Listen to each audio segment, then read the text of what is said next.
Thinking for results. That man can change himself, improve himself, recreate himself, control his environment, and master his own destiny is the conclusion of every mind who is wide awake to the power of right thoughts in constructive action.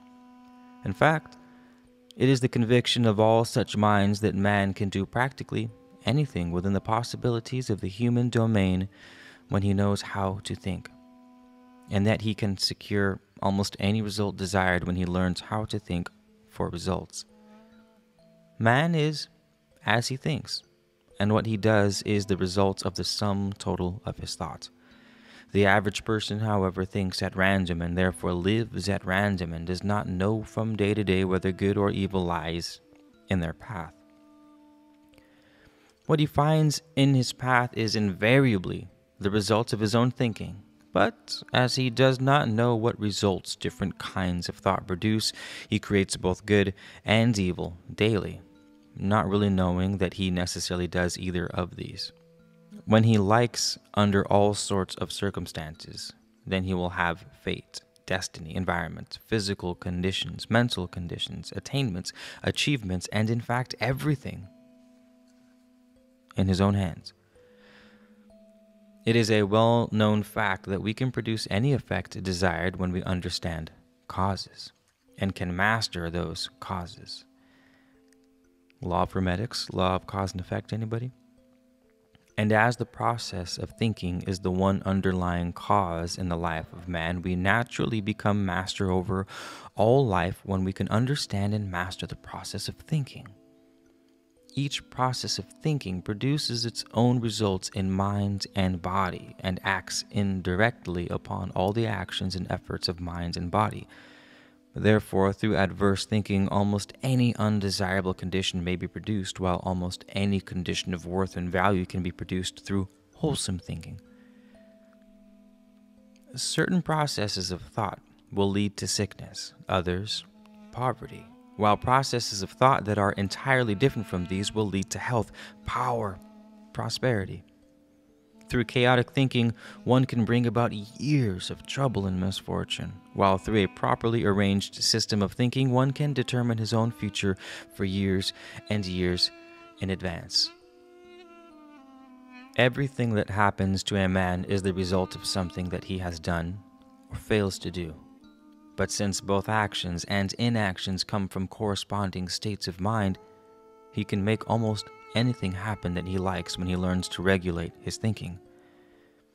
This may seem to be a very strong statement, but the more perfectly we understand the relation of mental action to physical and personal action, the more convinced we become that this state is absolutely true. When we study the laws of nature, we find that certain results invariably follow certain uses of those laws, and that other results follow the misuse of those laws. We find that a misused law can finally carry you to the lowest depths, and that a law that is perfectly understood and properly applied can carry you to the greatest heights. In the use of natural law, however, we are at liberty to change our mind at any time. That is, when we find ourselves going down, we can churn about and go the other way. Though the fact remains that if we continue the downgrade, we will finally reach the lowest depths. The same is true when we find ourselves advancing. We may become negligent and fall back, but the law in question can carry us on higher and higher without end if we choose to go. The laws that govern thinking are just as absolute as the well-known laws of nature and will serve man just as faithfully after he has begun to apply them with understanding. When we understand the laws of thought and think accordingly, we have begun what may properly be termed scientific thinking. That is, we have begun designed thinking, thinking with a purpose in view, thinking in accordance with exact scientific system, and thinking for results. When we think in this manner, we think according to those laws of thought that are required in order to produce the results we have in view. Therefore, all the forces of mind will be directed to produce those very results. In this connection, we should remember that Every mental process produces its own results in the human system. Therefore, we can secure any desired result when we place in action the necessary mental processes. You never think scientifically unless you think for a purpose. It is therefore purposeless thinking that you must avoid. And all purposeless thinking is wrong. Every process of thought that works at random is wrong because it leads to waste, destruction, and retarded growth. For this reason, all thoughts that we may create at any time that have no special purpose in view are wrong thoughts and are detrimental to the welfare of the individual, of the soul. But here, we must remember that wrong thought is not simply thought that has base motives, it is also thought that has no motives. A right thought always has a definite motive with some higher goal in view. In fact, to be right, a thought must have a motive, and that motive must be constructive. That is, it must aim to build, and to build for something worthwhile. Wrong thought, however, is scattered and destructive and retards growth. This is the real difference between thought that is wrong and thought that is right. The same is true with other things. Everything in life that retards growth is wrong. Everything that promotes growth is right. If we are in doubt as to whether any particular thing is right or wrong, we can readily discover where it belongs if we apply this principle. That is, if it promotes growth, it is right, while if it retards growth, wrong.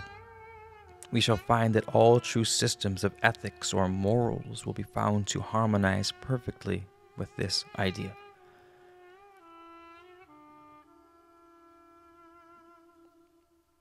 The purpose of life is continuous advancement, and all the laws of life are created for the promotion of advancement in all things and at all times. Therefore, to retard growth is to violate the laws of life, while to promote growth is to properly employ those laws of life. When we go with the laws of life, we move forward, but when we go against those laws, we begin a life of retrogression. According to this principle, nothing is wrong unless it retards growth, and nothing can be right unless it promotes it. Because nothing can be wrong unless it is against the laws of life, and nothing can be right unless it is in harmony with the laws of life. And the laws of life demand continuous advancement. Since our object is advancement and progress in every way, and since thinking is the key to all results, it is evident that all thinking must be established upon the principle of continuous advancement. For this reason, all thinking that in any way retards growth in any part of the human system must be discontinued. All thinking must be so arranged or rearranged that it will tend to promote growth and advancement in every phase of human life. In other words, all thinking must be designed according to the laws that underlie the purpose we have in view. To apply this principle, we should never think unless we have a purpose that we wish to promote through that thinking. Before we begin any process of thought, we should determine clearly what we wish to promote at that time, and we should then employ that process of thinking through which the purpose in view may be promoted to their best advantage. In this manner, every action of mind will become constructive and will build up something that we wish to have constructed. Neither time nor mental energy will be thrown away by aimlessness, and no chaotic state of mind will exist for a moment. All our mental processes will be arranged according to such a system of action as can promote progress, and all the various forces of mind will work together in the creation of that which we wish to realize and possess. To think according to the laws of growth and to think for a definite purpose, this is the foundation of scientific thinking. This is the principle upon which to act when thinking for results, and whosoever resolves to think in this manner only will soon find remarkable changes for the better taking place in every department of his life. In training the mind to think according to the exact science of right thought, to think according to system, to think for a definite purpose, and to think for results, there are 4 essentials that will be required, and we shall proceed to give these essentials our best attention in their proper order. The first essential is to provide what may be termed the mental attitude of normal state of consciousness for all our thinking. That is, to promote the only right states of mind, whatever the process of thought may be. because such states are always wholesome and are invariably conducive to mental development. In addition, such states tend to hold the various energies of the mind in a working attitude, which is highly important when our purpose is to work for results. To train the mind to think only in the right states of mind, we must learn to distinguish between right and wrong mental states. Though this is a matter that becomes very simple when we understand that the difference between right and wrong states of mind is found in this: that the former tends to relate the mind properly to the laws, the principles, and the powers of life, while the latter tends to prevent that relationship. When we are at variance with our sphere of existence, or out of harmony with the world in which we think and live, we can accomplish nothing. But when we are in harmony with that world, we place ourselves in a position where we can accomplish practically anything if we learn the full use of all the powers that we possess. Therefore, if we wish to accomplish what we have in view, we must work with those laws and principles of life that govern the sphere in which our work is to be done. But wrong mental states will prevent us from working with the laws of life, while right mental states have a tendency to bring us more perfectly into harmony with those laws. Wrong mental states are wrong simply because they prevent this necessary relationship, and they are wrong for no other reason. The first problem before us, therefore, is to distinguish between the two states of mind, to eliminate the wrong and to cultivate the right.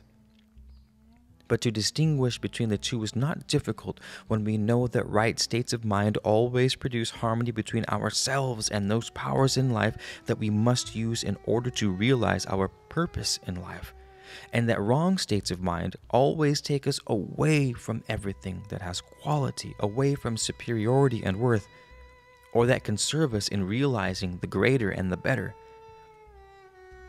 However, that we may all understand what mental states to cultivate in order to make our thinking more scientific, more exact, more effective, and more conducive to the production of the results we desire, we shall proceed to give a brief description of the most important of these states, or what may be termed the normal and the true state of consciousness. Among the right states of mind, the attitude of peace naturally comes first, because at the foundation of all true action we find a state of deep calm.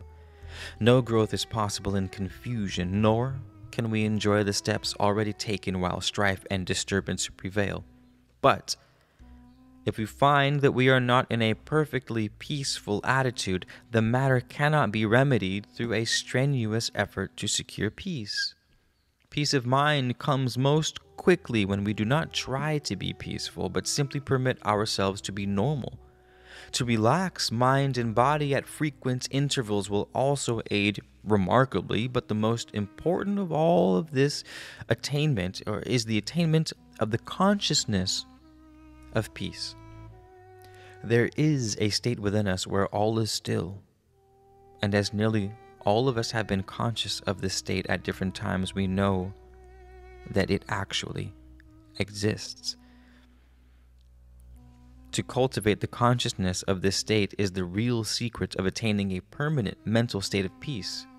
When we become conscious of that state, we enter what may be termed the permanent condition of peace, and thereby realize that the peace that passeth understanding. And we are in that state of peace. We know why it does pass understanding.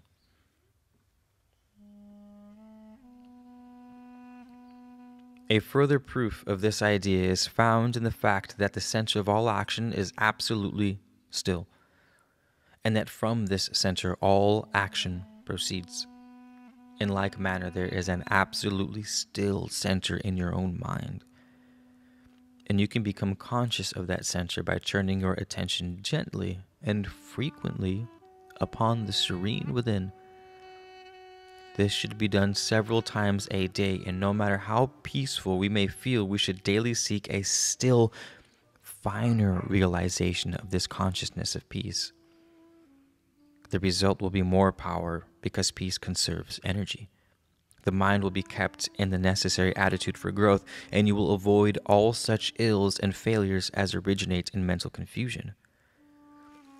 According to the law that we always become in the without as we feel in the within, you will naturally become more and more conscious of peacefulness in your personality, as you will become more conscious of the calm that is within you. In other words, the same stillness that you feel within yourself when in the consciousness of peace will unfold itself through your entire system, and you will become peaceful in every part of mind and of body. Closely related to the attitude of peace, we have that of poise, and this is an attitude that is simply indispensable. The attainment of peace tends to conserve and accumulate energy, while the attainment of poise tends to hold that energy in such a way that not a particle is lost. Peace is a restful attitude, while poise is a working attitude. In peace, you feel absolutely still. In poise, you feel and hold the mighty power within you, ready for action.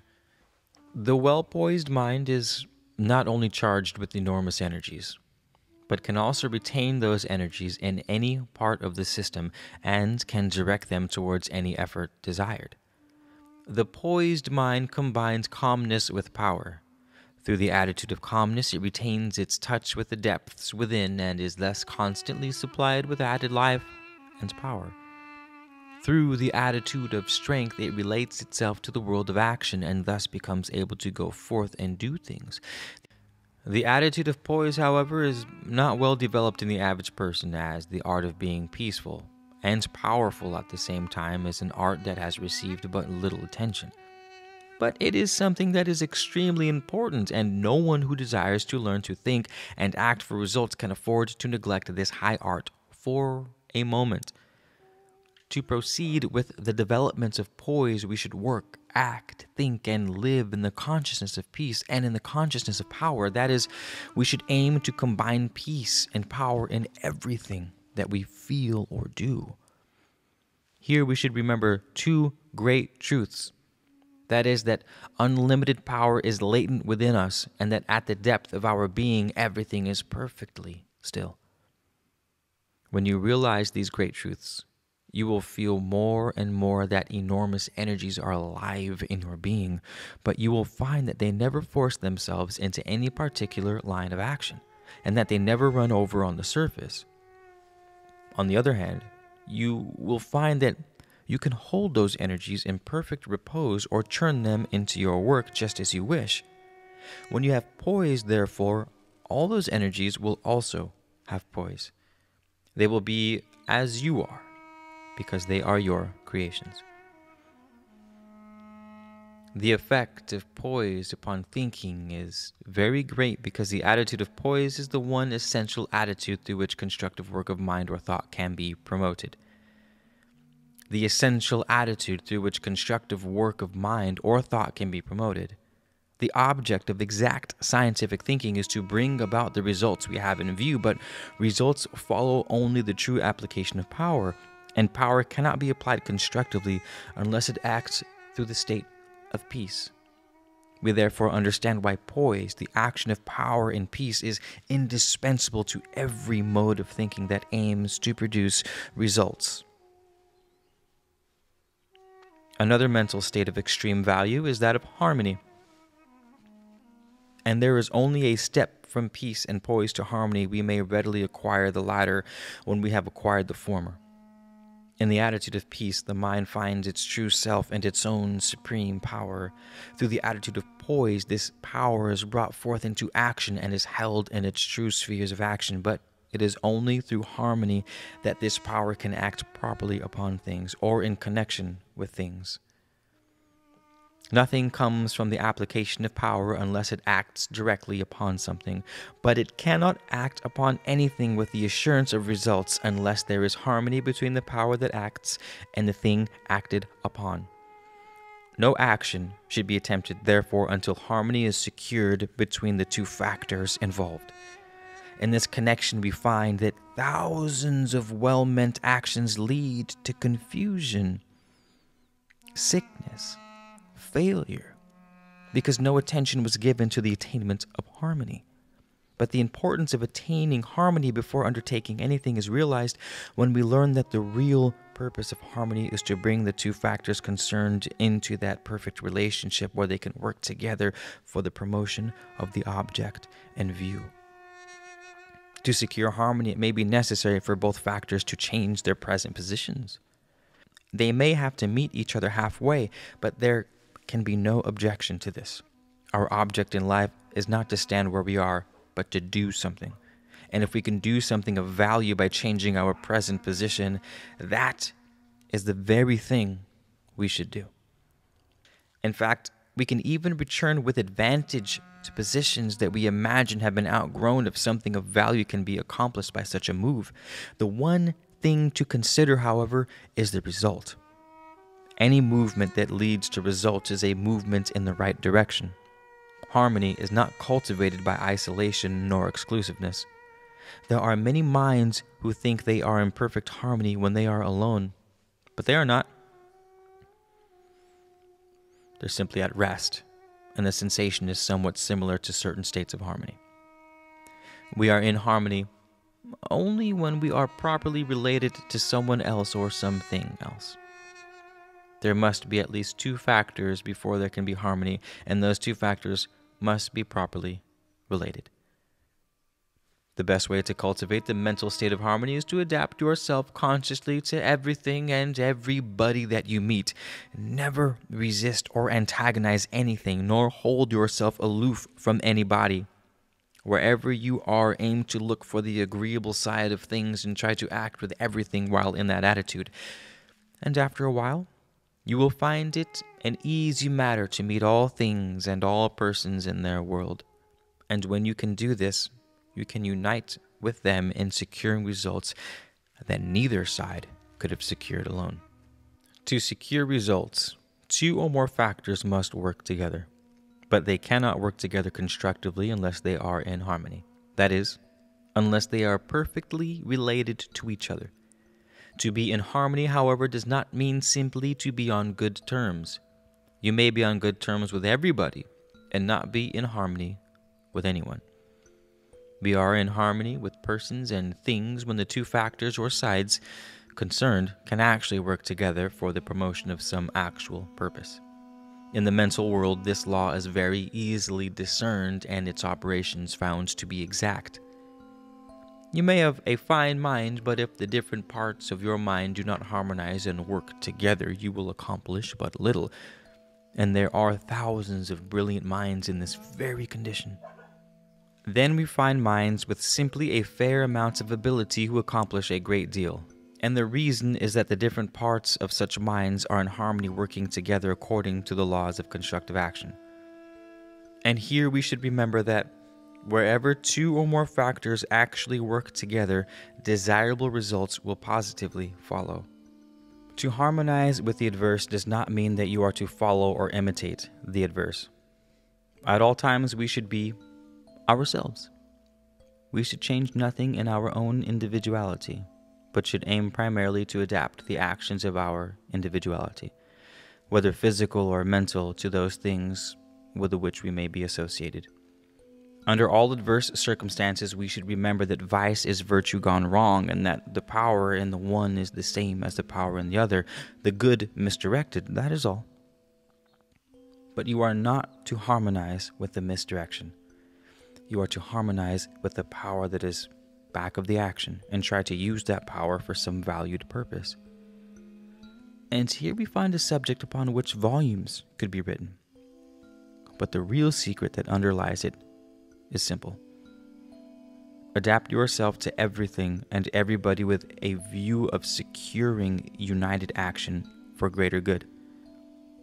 You will thus continue in perfect harmony, and you will cause every action that may result from your efforts to work directly for the production of the results you have in view.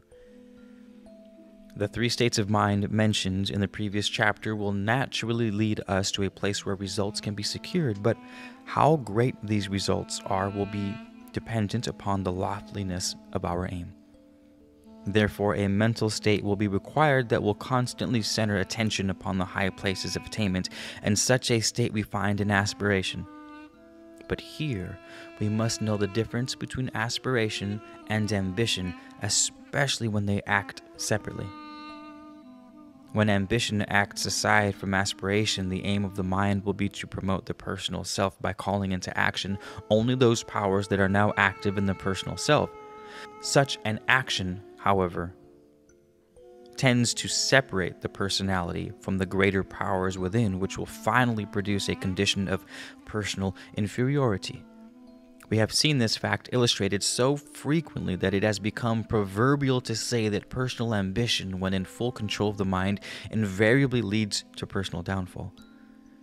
It is a well-known fact that no mind that is simply ambitious can ever become great, and the reason is that personal ambition prevents mind and consciousness from ascending into those superior states of thought and power which alone can make greatness possible. This ascension of mind and consciousness, however, invariably takes place through the attitude of aspiration, and therefore the force of ambition should always be inspired by the spirit of aspiration. Both are necessary, and they must combine perfectly in every case if results worthwhile are to be realized. The attitude of aspiration causes the mind to think of the marvels that lie beyond present attainment, and thereby inspires the creation of thoughts, of great thoughts, which is vastly important. There must be great thoughts before the mind can become great, and the mind must become great before great results be secured. Aspiration concentrates attention upon superiority always, and therefore elevates all the qualities of the mind into that state. This being true, every effort in life should be directed towards those possibilities that lie beyond the present attainment, if we wish to cultivate and strengthen the attitude of aspiration. When we are simply ambitious, we proceed as we are and seek to make a mark for ourselves with what power we already possess. But when we are alive with the spirit of aspiration, we seek to make ourselves larger, more powerful, and far superior to what we are now, knowing that a great light cannot be hid and that anyone with great power must invariably reach the goal he has in view. The ambitious mind seeks to make a small light shine far beyond its capacity, and through this effort finally wears itself out. But the aspiring mind, however, seeks to make the light larger and larger, knowing that the larger the light becomes, the further it will shine, and that no strenuous efforts will be required to push its powerful rays into effectiveness. But when the attitude of aspiration looks beyond the personal self, it does not necessarily look outside. The purpose of aspiration is to enter into the possession of the marvels of the great within, because what is found in the within will be expressed in the without. Therefore, when we constantly rise above the personal self, we perpetually enlarge the personal self, thus gaining the capacity to accomplish more and more until we finally accomplish practically everything we have in view. The attitude of aspiration, therefore, should never leave the mind, not for a moment. But we should, on the contrary, keep the mental eye single upon the boundless possibilities that are within us, and deeply secure with our hearts and our soul a greater and greater realization of those possibilities in practical life. The attitude of contentment may truthfully be said to be the twin sister of aspiration, and its important function is to prevent aspiration from losing sight of what has already been gained. When contentment is absent, the present seems more or less barren. And when aspiration is absent, the present seems sufficient. The present is rich with many things of extreme value if we only train ourselves to see them. These things, however, are not sufficient to the advancing soul.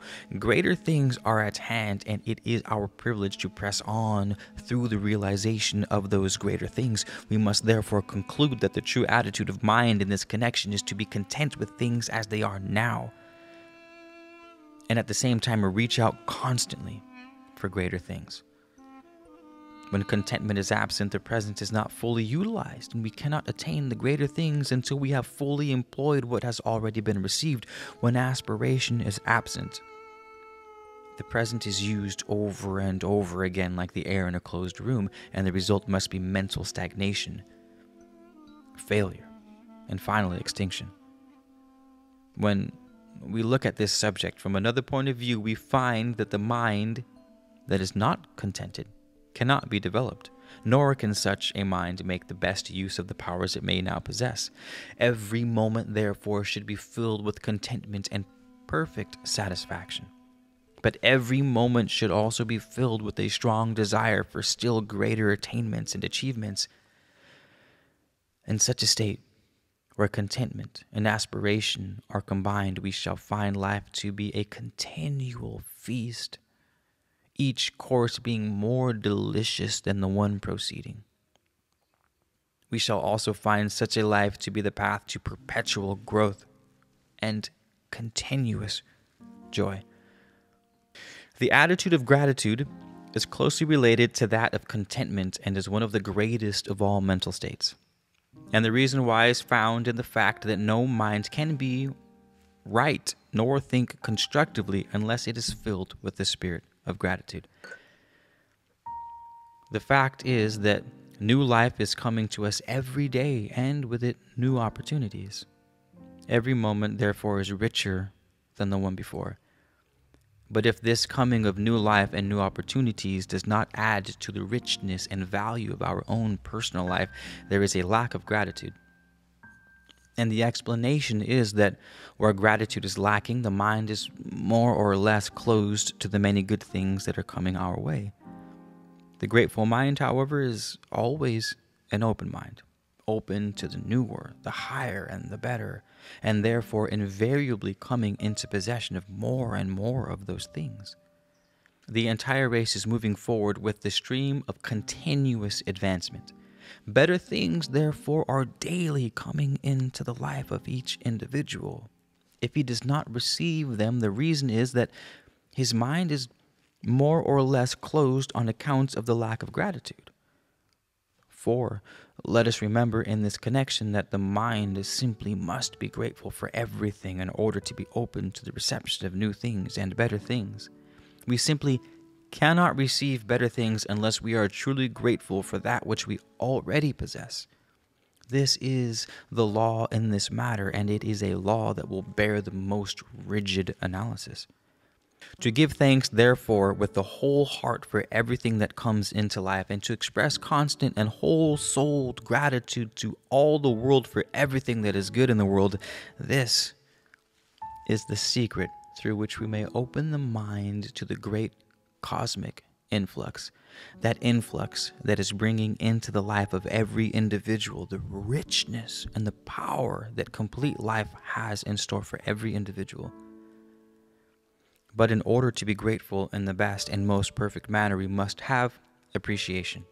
We must be able to see the real worth of that which comes into our life. Before we can express the fullness and the spirit of the grateful heart, the attitude of appreciation is also valuable in another direction. When we appreciate worth, we always gain a higher consciousness of worth, and thereby make our own minds more worthy. To cultivate the mental state of appreciation, we should eliminate all tendency to fault-finding, eliminate all tendency to criticism.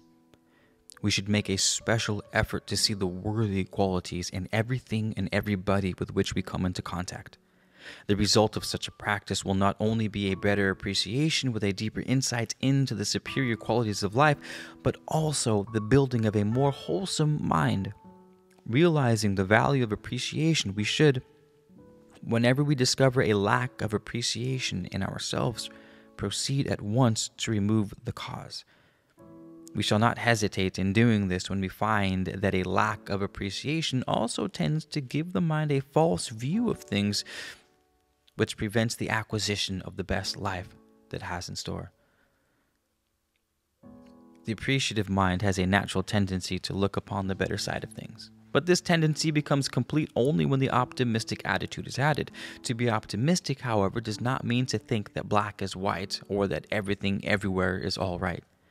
The true optimist can also see the flaws and the imperfections in life, but he gives direct attention to the good side, the better side, the strong side. And having this larger view, he always knows that the strong side is much larger and far superior to the weak side. He never becomes discouraged, therefore, because he knows that failure and wrong are only temporary, and that the right finally wins every time. In addition, he knows that he can aid the right to such an extent that the victory can be gained now. The pessimist lives in the false and does not see things as they are. His conclusions are therefore worthless. For this reason, we should never pay any attention to the words of the pessimist, as we shall be misled in every instance if we do. But instead, we should listen to the prophecy of the optimist, and then put all our ability and all our faith into the possibilities of that prophecy, therefore making it come true, proceeding, of course, in the conviction that we can. The value of the optimist attitude in scientific thinking, therefore, is very great, because to think correctly on any subject, the mind must have the mountaintop view, and we must think correctly if we wish to think for results. Though the optimist may live on the sunny side, still the full value of life's sunshine cannot be gained until we add the attitude of constant cheerfulness.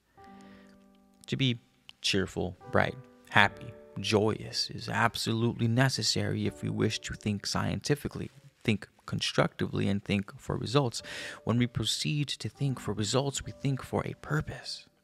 We employ correctly the constructive mental processes so that we may work ourselves up to the goal in view. Growth and development, therefore, must take place all along the line of action. But no mental growth can take place without mental sunshine. Accordingly, we should resolve to be happy no matter what may transpire. We cannot afford to be otherwise. Sunshine will melt the most massive iceberg if the rays are direct and the clouds are kept away.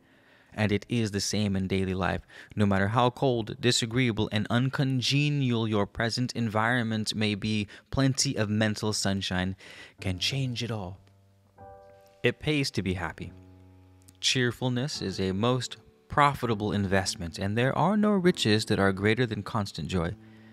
This attitude is not for the few or for occasional moments, because all the sunny states of mind can be made permanent in a short time by a very simple process. Make it a practice to go to sleep every night with cheerfulness on your mind and with a feeling of joy in every atom of your being. Through this practice, you will carry the cheerful idea into the subconscious, and gradually, the joyous state will become an established state in the subconscious mind.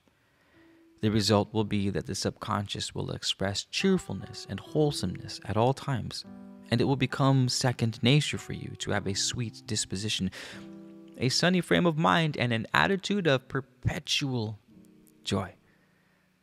This method may seem to be too simple to be of value, but the simplest methods are usually the best. And anyone can prove through a few weeks of trial that this method will produce the desired results and will, through more continuous practice, actually transform mind and disposition to such an extent that the mind will henceforth live in constant mental sunshine. And there are few things that are more important than this, if we wish to train the mind to act and work in these attitudes that are necessary in order that we may proceed successfully in thinking for results. The attitude of kindness is one of the greatest among the right states of mind. Therefore, to be kind to everybody and to feel kindly towards the whole of creation, this must be the attitude if the right use of mind and thought is to prevail. Kindness enlarges the inner consciousness, thus promoting the enlargement and the expression of life.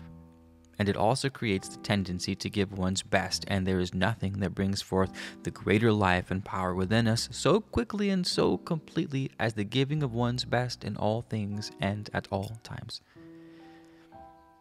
Both the soul and the mind, with all their powers and possibilities, tend to unfold themselves through the actions of the strong, whole-souled attitude of kindness. In fact, no one can begin to unfold his larger life and receive the greater riches from within until he begins to give, through the attitude of kindness, all that which he already has in his personality. And the more one gives of the richness of one's own life, ability, power, the more he will give from the limitless realms of within. This is a law that no one, not even the most materialistic, can afford to ignore. But giving is not giving unless it comes from the heart, and it must invariably be an act of expression for some great purpose. Your expressions, either of thought or action, will not open the way for inner unfoldment unless you give richly through a fuller and larger expression. And in all such expressions, you must feel kindly. The attitude of kindness is therefore indispensable to growth, mental unfoldment, and constructive thinking. The attitude of sympathy always acts in close connection with kindness, and though it is a most important state of mind, it is also a much abused one. There are few people who sympathize correctly, and there is possibly nothing that interferes with correct thinking as does misdirected sympathy. When we sympathize with anyone, we enter into a certain unity of that one's mind, and we almost invariably imitate, to a degree, the mind that we unite with in this way. Two minds with but a single thought will imitate each other in nearly everything and will actually grow to look alike. It is therefore very important to know with what we should sympathize. When you sympathize with a person in distress, you will think the thought of distress at the time, and you will reproduce in a measure the same state in your own mind and possibly in your own life and personality. Many a person has failed in life because he has sympathized too much with the weak side and inferior side of those who have had misfortune. When you sympathize with a person that is sick, your mind will create within itself a similar condition of dis-ease, and this expression will express itself in your own body, a fact to which thousands can testify. We realize again, therefore, that it will not do to sympathize with anything and everything that may arouse our sympathy. Why does it hurt to see a friend punished? Why do we usually feel bad when those of whom we think a great deal of feel bad? Why is there a tendency of most minds to think and feel like the prevailing thought in their community? Why does a mob lose its head, so to speak, and proceed to think, feel, and act precisely like the leader? Why do scores of incidents of a similar nature take place in our midst constantly? Sympathetic imitation explains such phenomena, and the law that underlies this phenomena is a law that we must understand thoroughly if we wish to master our own thinking and our actions wherever those actions may be expressed. When you sympathize with weakness, you are liable to become weak. When you sympathize with disease, you are liable to get the same symptoms and frequently the very disease itself. When you sympathize with the wrong side, you are liable to think that same wrong and possibly act that very act in your own life. These are facts with which we are all familiar. It is therefore a subject of extreme importance. The law that governs sympathy is this, that you enter into mental unity in a measure with everything which you sympathize, and that whatever you enter into mental unity with, you tend to imitate and produce in yourself to a degree. Understanding this law, we realize that we cannot afford to sympathize with everything, but on the contrary, find it absolutely necessary to make a careful selection of those things with which we want to sympathize. When you sympathize with a person who is in trouble, do not think of the trouble or the pain or the weakness, but think of that something within him that is superior to all pain and that can annihilate all the trouble in existence. Then remember the great statement that he that is within you is greater than he that is in the world. Make it a practice never to sympathize with the inferior side, but only with the superior side. But this will not make you cold and indifferent as many suppose, for it is impossible for you to become mentally cold while being in touch with the very life of the soul itself, which must be the very essence of tenderness, kindness, love. In applying this principle, we find that the more perfectly you sympathize with the higher, the finer and the stronger side of man, the more love you feel, the more tenderness you express, and the more helpful you become in all your efforts. Nothing is lost, therefore, but much is gained by training the mind to sympathize only with the true side of human life. The man who is sick and in trouble does not want more tears. He has had enough of them. What he wants and what he needs is that sympathy that can banish all tears and that can reveal the way to emancipation, power, joy. This being true, we must try to banish completely every form of morbid sympathy. It hurts everybody. It perpetuates weakness and keeps the mind in bondage to inferior imitations. In applying this higher form of sympathy, do not tell the unfortunate that you are sorry. Tell them how to get rid of their sorrow. Then do something substantial to speed them along the way. This is sympathy that is worthy of the name. Right thinking cannot be promoted so long as we sympathize in the old-fashioned way. We cannot think constructively so long as we permit the mind to imitate the wrong, the weak, the inferior, the destructive. Here, however, we find a problem that we must solve. It is natural for the mind to imitate to a certain degree. We should therefore give the mind something to imitate that has quality and superiority. In fact, we should train the mind to imitate the strong, the worthy, the superior, and the ideal, and thus cause all mental actions to produce the strong, the worthy, the superior, and the ideal in ourselves. For the mind invariably tends to create that which we think of the most. The true attitude of sympathy will be promoted to a very great extent if we train ourselves to live in the upper story, or rather the idealistic state of mind. There are two planes upon which the mind can dwell, and they are usually called the idealistic and the materialistic. The ideal plane is the upper plane, while the materialistic is the lower. In the idealistic, all the tendencies of the mind move towards the qualities of superiority and worth. All the desires are for the higher and the better. All thoughts are created after the likeness of our conceptions of the perfect and the true and the superior. To live in such an attitude is to be an idealist, and this is the meaning of idealism. An idealistic mind, therefore, is a mind that is constantly ascending, and thus taking a larger view and a more beautiful view every day of the richness and splendor of real existence. In the materialistic attitude, all the tendencies of mind move toward the superficial, the inferior, the imperfect. In this attitude, we usually think according to those false conceptions of things that have been handed down by the race, and all our desires are concerned principally with satisfying the needs of the body. The materialistic mind is the descending mind, the mind that is losing ground gradually, and that is daily being overcome more and more by its own perverted and materialistic thought habits. But to live in the upper story is to keep the mind concentrated upon the great abilities that are latent within us, and to desire with the whole heart the daily realization of more and more of the wonders that are in store for those who are steadily pressing on towards greater things. In the upper story, we live with greatness. In the lower story, we live with mistakes and inferiority. In the upper story, we see that man is daily unfolding the greatness of the Superman. In the lower story, we see only the depravity or weakness of error and sin. In the lower story, we are in partial or complete darkness. In the upper story, we are in full light. It is therefore easily understood why the mind must dwell in the upper story before right thinking can begin.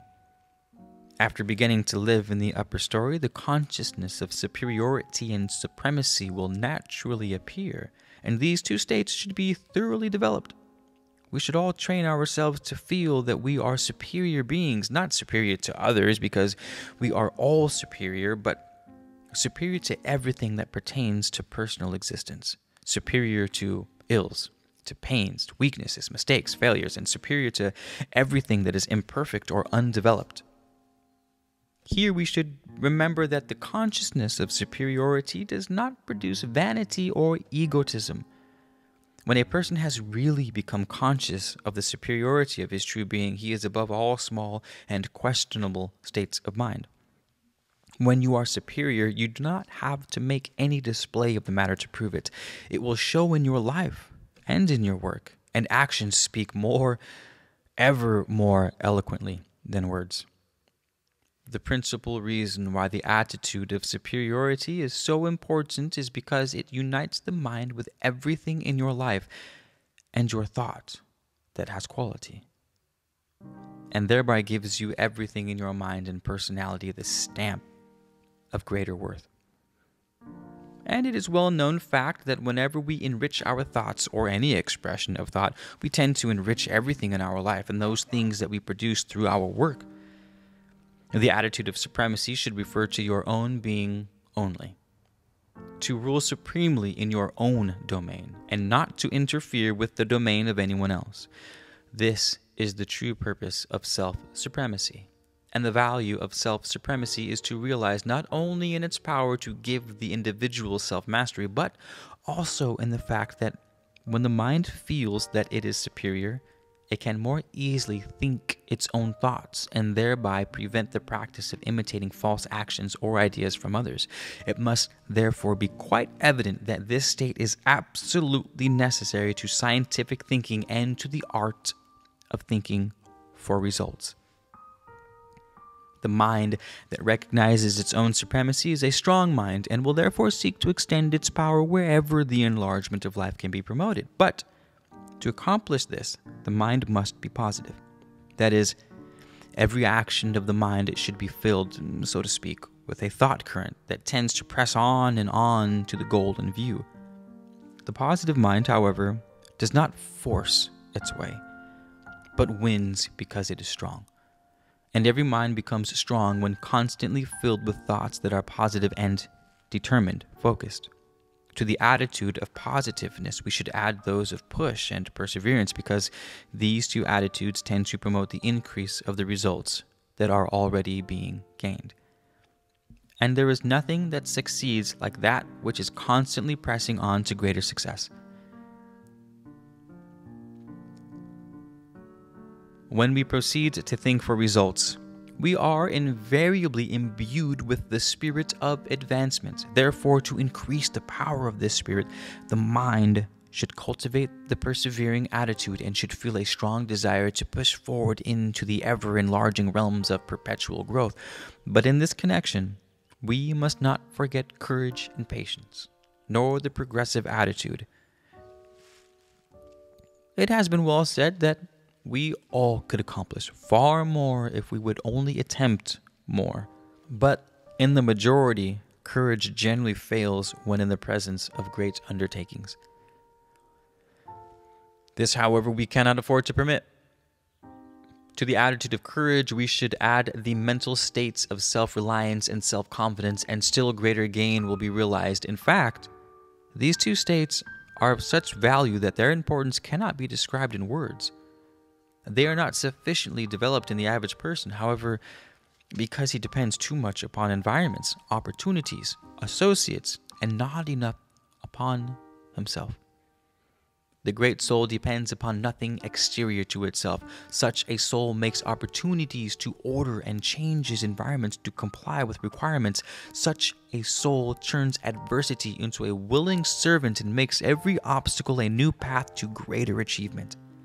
But no soul can become a great soul until faith in its own power has become unbounded.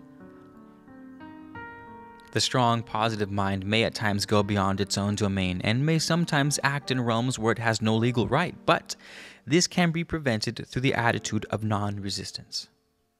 Another most important attitude in the art of constructive thinking.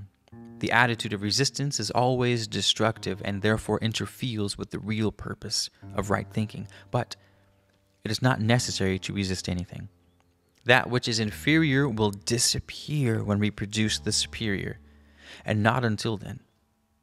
It is therefore a waste of time and energy to try to remove wrong through resistance. The proper course to pursue is to build up the right, and the wrong will disappear of itself. In this connection, however, it may seem difficult to continue in a non-resisting attitude when we are constantly in the presence of adverse conditions. But here we should remember that the mind that is constantly creating the larger and the better will hardly be aware of the imperfect in his life, because the imperfect is constantly passing away with the ceaseless coming and upbuilding of the more perfect. Our purpose should be never to resist evil, though we should not, on the other hand, fold our arms and let things be as they are. While we are turning away from lesser things, we should concentrate our whole attention upon the building up of a greater. And this is a method that will give perfect freedom and continuous advancement to all of us.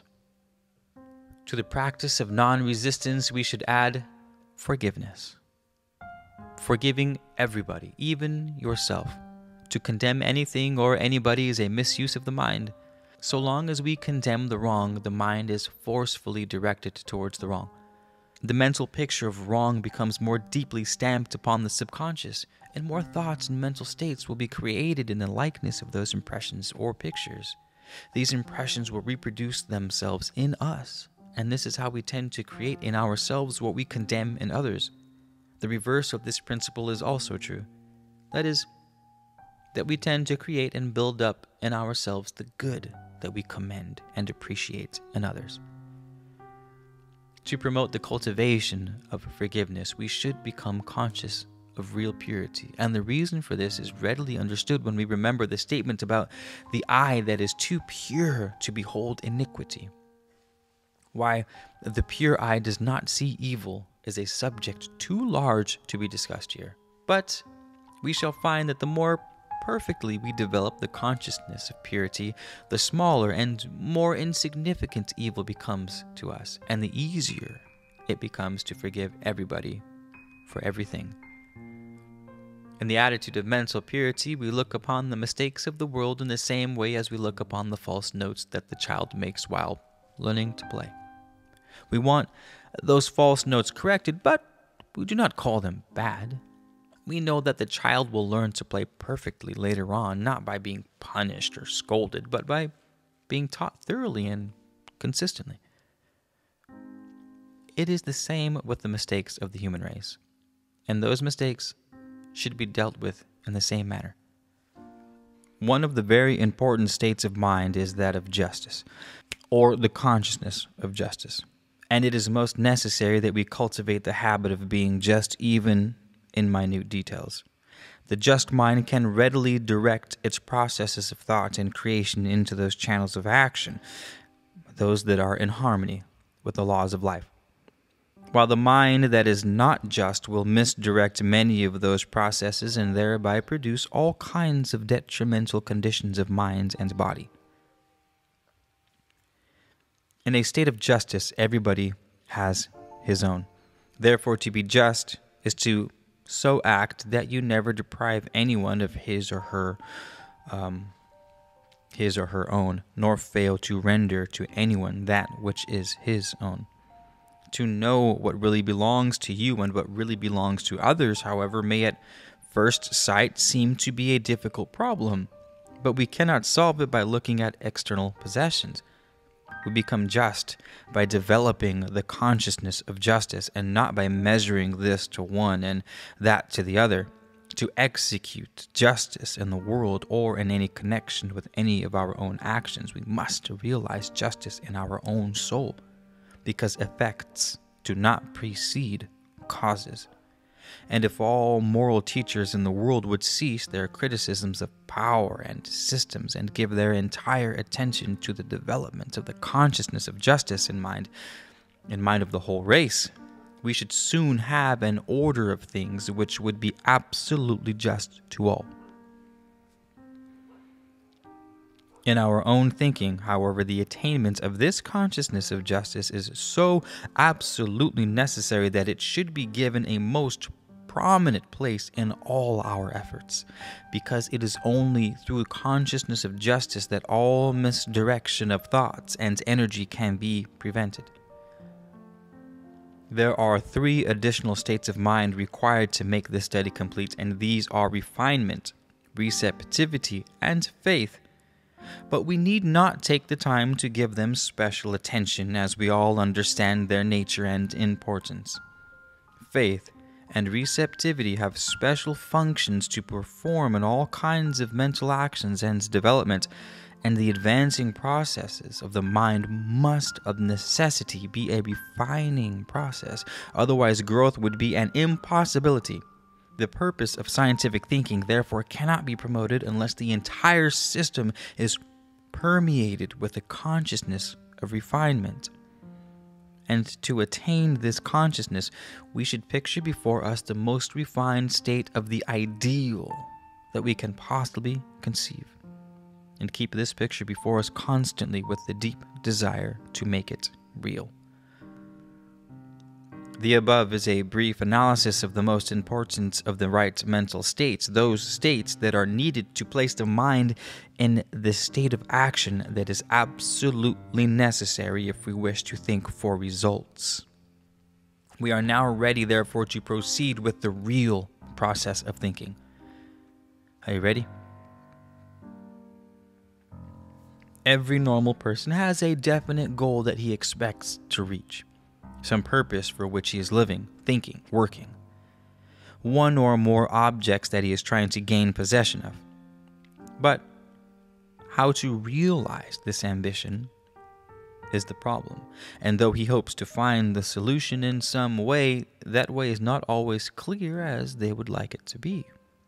A study of natural laws, however, both physical and metaphysical, will readily reveal the secret.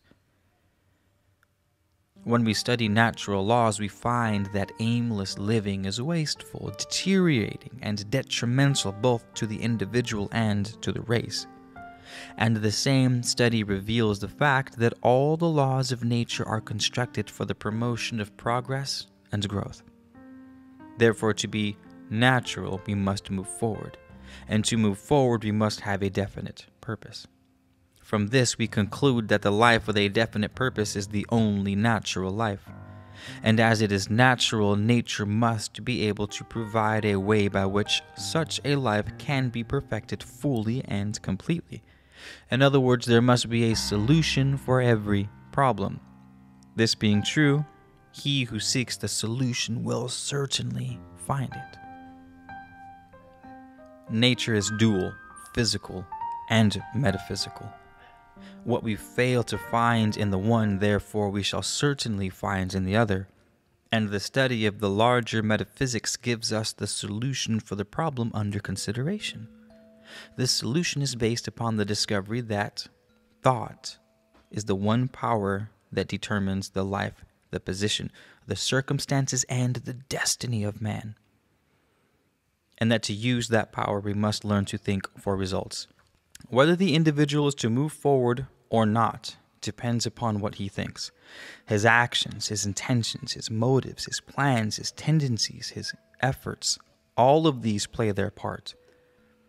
But they are all the products of thinking, and therefore are invariably like the process of thinking from which they spring. Every thought is a power in the life where it is created, and will either promote or retard the purpose of that life. Every thought you think is either for you or against you. It will either push you forward or hold you down. When our own thought is against you, all your actions, all your efforts, your tendencies, your plans, intentions, and everything that is produced by thought or directed by thought will also be against you. And conversely, everything that you do with muscle or brain will be for you when your thought is for you.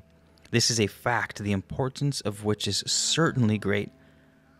And since it has been fully demonstrated to be a fact, we cannot afford to give it less than our most profound attention. Since it is natural to have definite aims in life, in fact, absolutely necessary in order to be in harmony with the purpose of life, and since it is natural to move forward, it must be natural to have only such thoughts as are for you. Thoughts that can push you forward and that will be instrumental in promoting the purpose that you have in view. In other words, to comply with the laws of nature, physical and metaphysical, It is necessary to think in such a way that all mental action tends to produce growth, advancement, progress. In this connection, we find constantly if he would be in accord with nature, and another law declares that our thoughts will either promote or retard the forward movement. When our thinking retards our progress, we violate natural law and will consequently produce conditions that are detrimental. To discriminate between right and wrong thinking, between scientific and chaotic thinking, for all thinking is chaotic that is not scientific, becomes very simple when we define the former as being in accord with natural laws and the latter as being at variance with natural laws.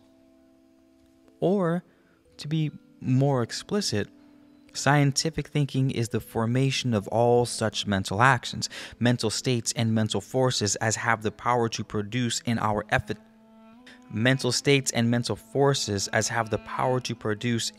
efforts what nature has given all things in the human system the power to produce. It is the intention of nature that all things shall work for perpetual advancements of all things. Therefore, a thought to be in accord with nature must have the inherent impulse as well as the power to promote advancement in the sphere of action. To be scientific is to be in accord with nature, to work physically and mentally with nature, and to carry out the fundamental intentions of nature. And since all the actions of man are produced and directed by his thinking, he cannot work with nature unless his thinking is in accord with nature, and is designed and applied with definite results in view. In brief, thinking is scientific and designed when its purpose is to produce advancement, and when it has at the same time both the power and the knowledge to carry out that purpose. Every intelligent person tries to live in accord with natural laws, but as a rule complies only with those laws that deal with the physical side of life. He therefore cannot be in perfect accord with nature, because to obey one group of laws and ignore another group will produce nothing but confusion and ultimately failure. And what is important, is not possible to comply perfectly with physical laws unless we understand metaphysical laws. Physical actions are both produced and directed by mental action. Not a muscle can move unless the mind moves. Therefore, if the mental action is not fully in accord with natural laws, it will not be possible for the consequent physical action to be in accord with nature.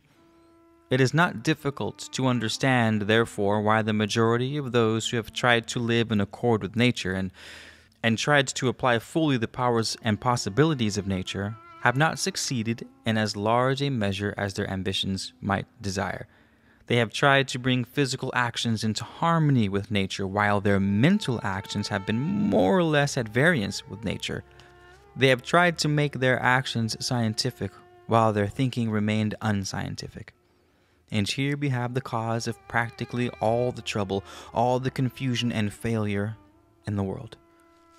The statement that nature's fundamental intention is the perpetual advancement of all things may be questioned when we take note of the many processes of nature that appear to be destructive, and find that those processes invariably work in harmony with natural law. But when we look beneath the surface, we find that the consuming process is necessary to the refining process, and that the decomposing process is indispensable to growth. That which destroys does not tend directly to build up, but the inferior must be removed before the superior can be constructed. The force of destruction, however, can be used in many ways. It can be turned into the gross actions of the sledge that tears down the present structure, or it can be employed through the channel of transmutation, which removes the present structure, not by tearing down, but by changing into something better. In the grosser forms of action, destruction is usually separated from construction, and may or may not be followed by the latter.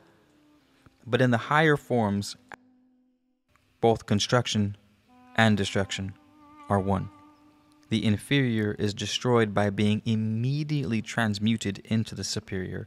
And here we should remember that everything in nature, regardless of its present condition, can be transformed into something higher, finer, better, because Every process in nature can promote advancement, being created for that purpose. Therefore, to be in accord with nature, man must have the same purpose. He must live, think, work for perpetual advancement, constant growth, and eternal progress.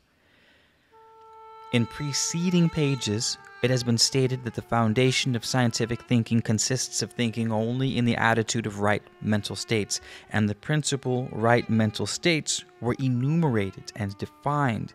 And in this connection, it may be added that the reason why such states of mind constitute the foundation of scientific thinking is based upon the fact that wrong mental states tend to pervert and misdirect the original intention of every process of thinking, while right mental states tend to hold in position, so to speak, or properly direct the original intention of every mental process.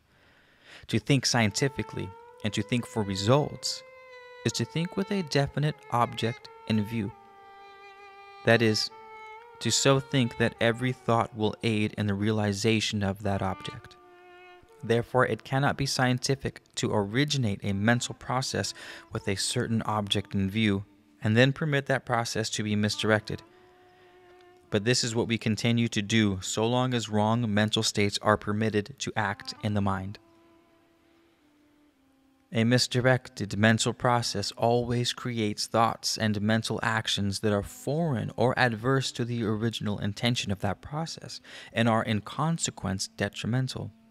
Such thinking, therefore, does not only waste time and effort, but places serious obstacles in the way of our constructive and properly directed efforts.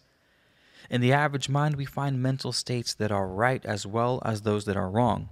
The one group assists forward movement of the mind while the other backwards, but usually acts as an obstacle as well. This, however, we cannot afford to permit. The proper course to take, therefore, in the very beginning is to eliminate absolutely all mental states that are wrong and to shun them completely in the future. Should we be in doubt as to what states are wrong, we should only remember that every mental state is wrong that has no tendency to build, and that every state is right that does have a direct upbuilding tendency. And in eliminating the wrong states of mind, the simplest method is to give so much attention to the creation and the strengthening of right mental states that not a single mental action is ever permitted to create or perpetuate the bad states. In other words, there will be no power with which to produce the wrong when all the power of the mind is used in building the right. We may proceed, therefore, upon the principle that right mental states constitute the foundation of scientific thinking, and that the very first thing to do in learning how to think for results is to train the mind to create, entertain, and perpetuate only right mental states. When we have established this foundation, we may proceed with the first story of the superstructure. To this structure there are several stories, but the one first is to give every thought you think the tendency and the power to promote your own individual purpose in life. That is, every mental action, every mental creative process, and every form of thinking should be so constituted that everything that transpires in the mind will work both fully and directly for your welfare and your advancement. In other words, train your mind to think only thoughts that will push your work, and every thought you think can push your work if properly constructed. But the opposite is also true. Every thought you think can interfere with your work if not properly constructed. We realize, therefore, the importance of discriminating between the right and the wrong, even the most insignificant of our mental attitudes, because we want everything that takes place in our system to act to our advantage. The first will be to succeed in your vocation. The second will be a continuous development of the leading mental qualities, and the third will be the attainment of higher and higher states of ideal existence. To these three, many wish to add the development of one or more special talents, or the attainment of certain special objects. And these different things can easily be added without interfering with the full promotion of the general purpose. The idea is that you must clearly fix in your mind what you wish to think and work for in the great eternal now. In the future, some or all of your plans may be changed, but you may do that when the future comes. While the present remains, there must be something definite to work for now, and that something should receive your undivided attention.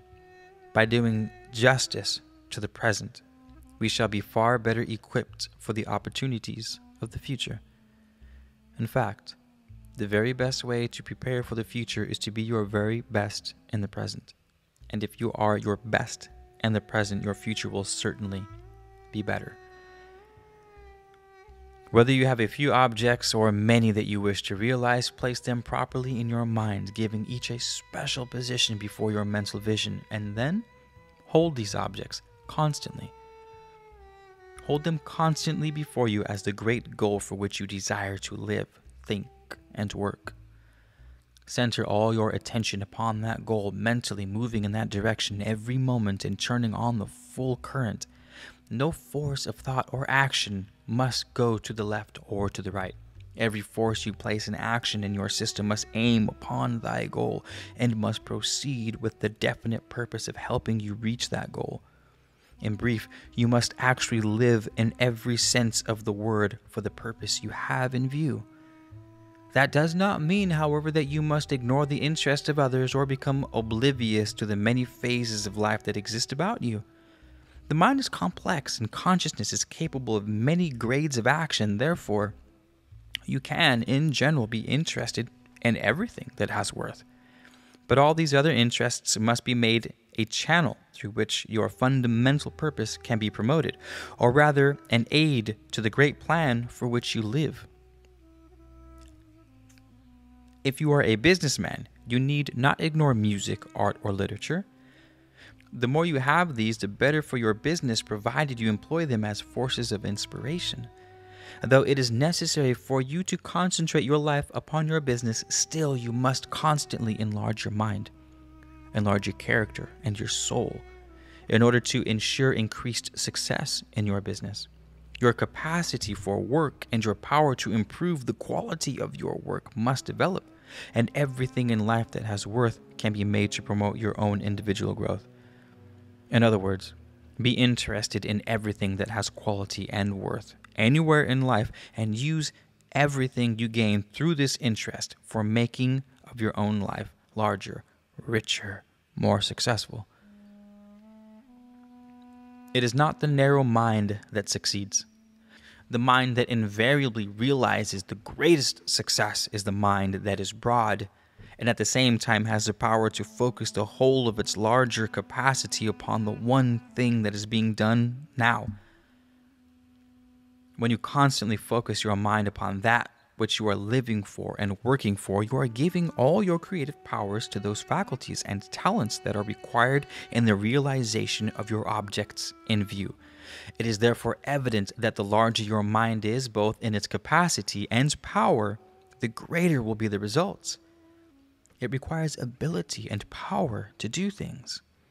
Therefore, the more ability and the more power that you can apply in any line of action, the more you will accomplish and the more rapidly you will advance in that direction.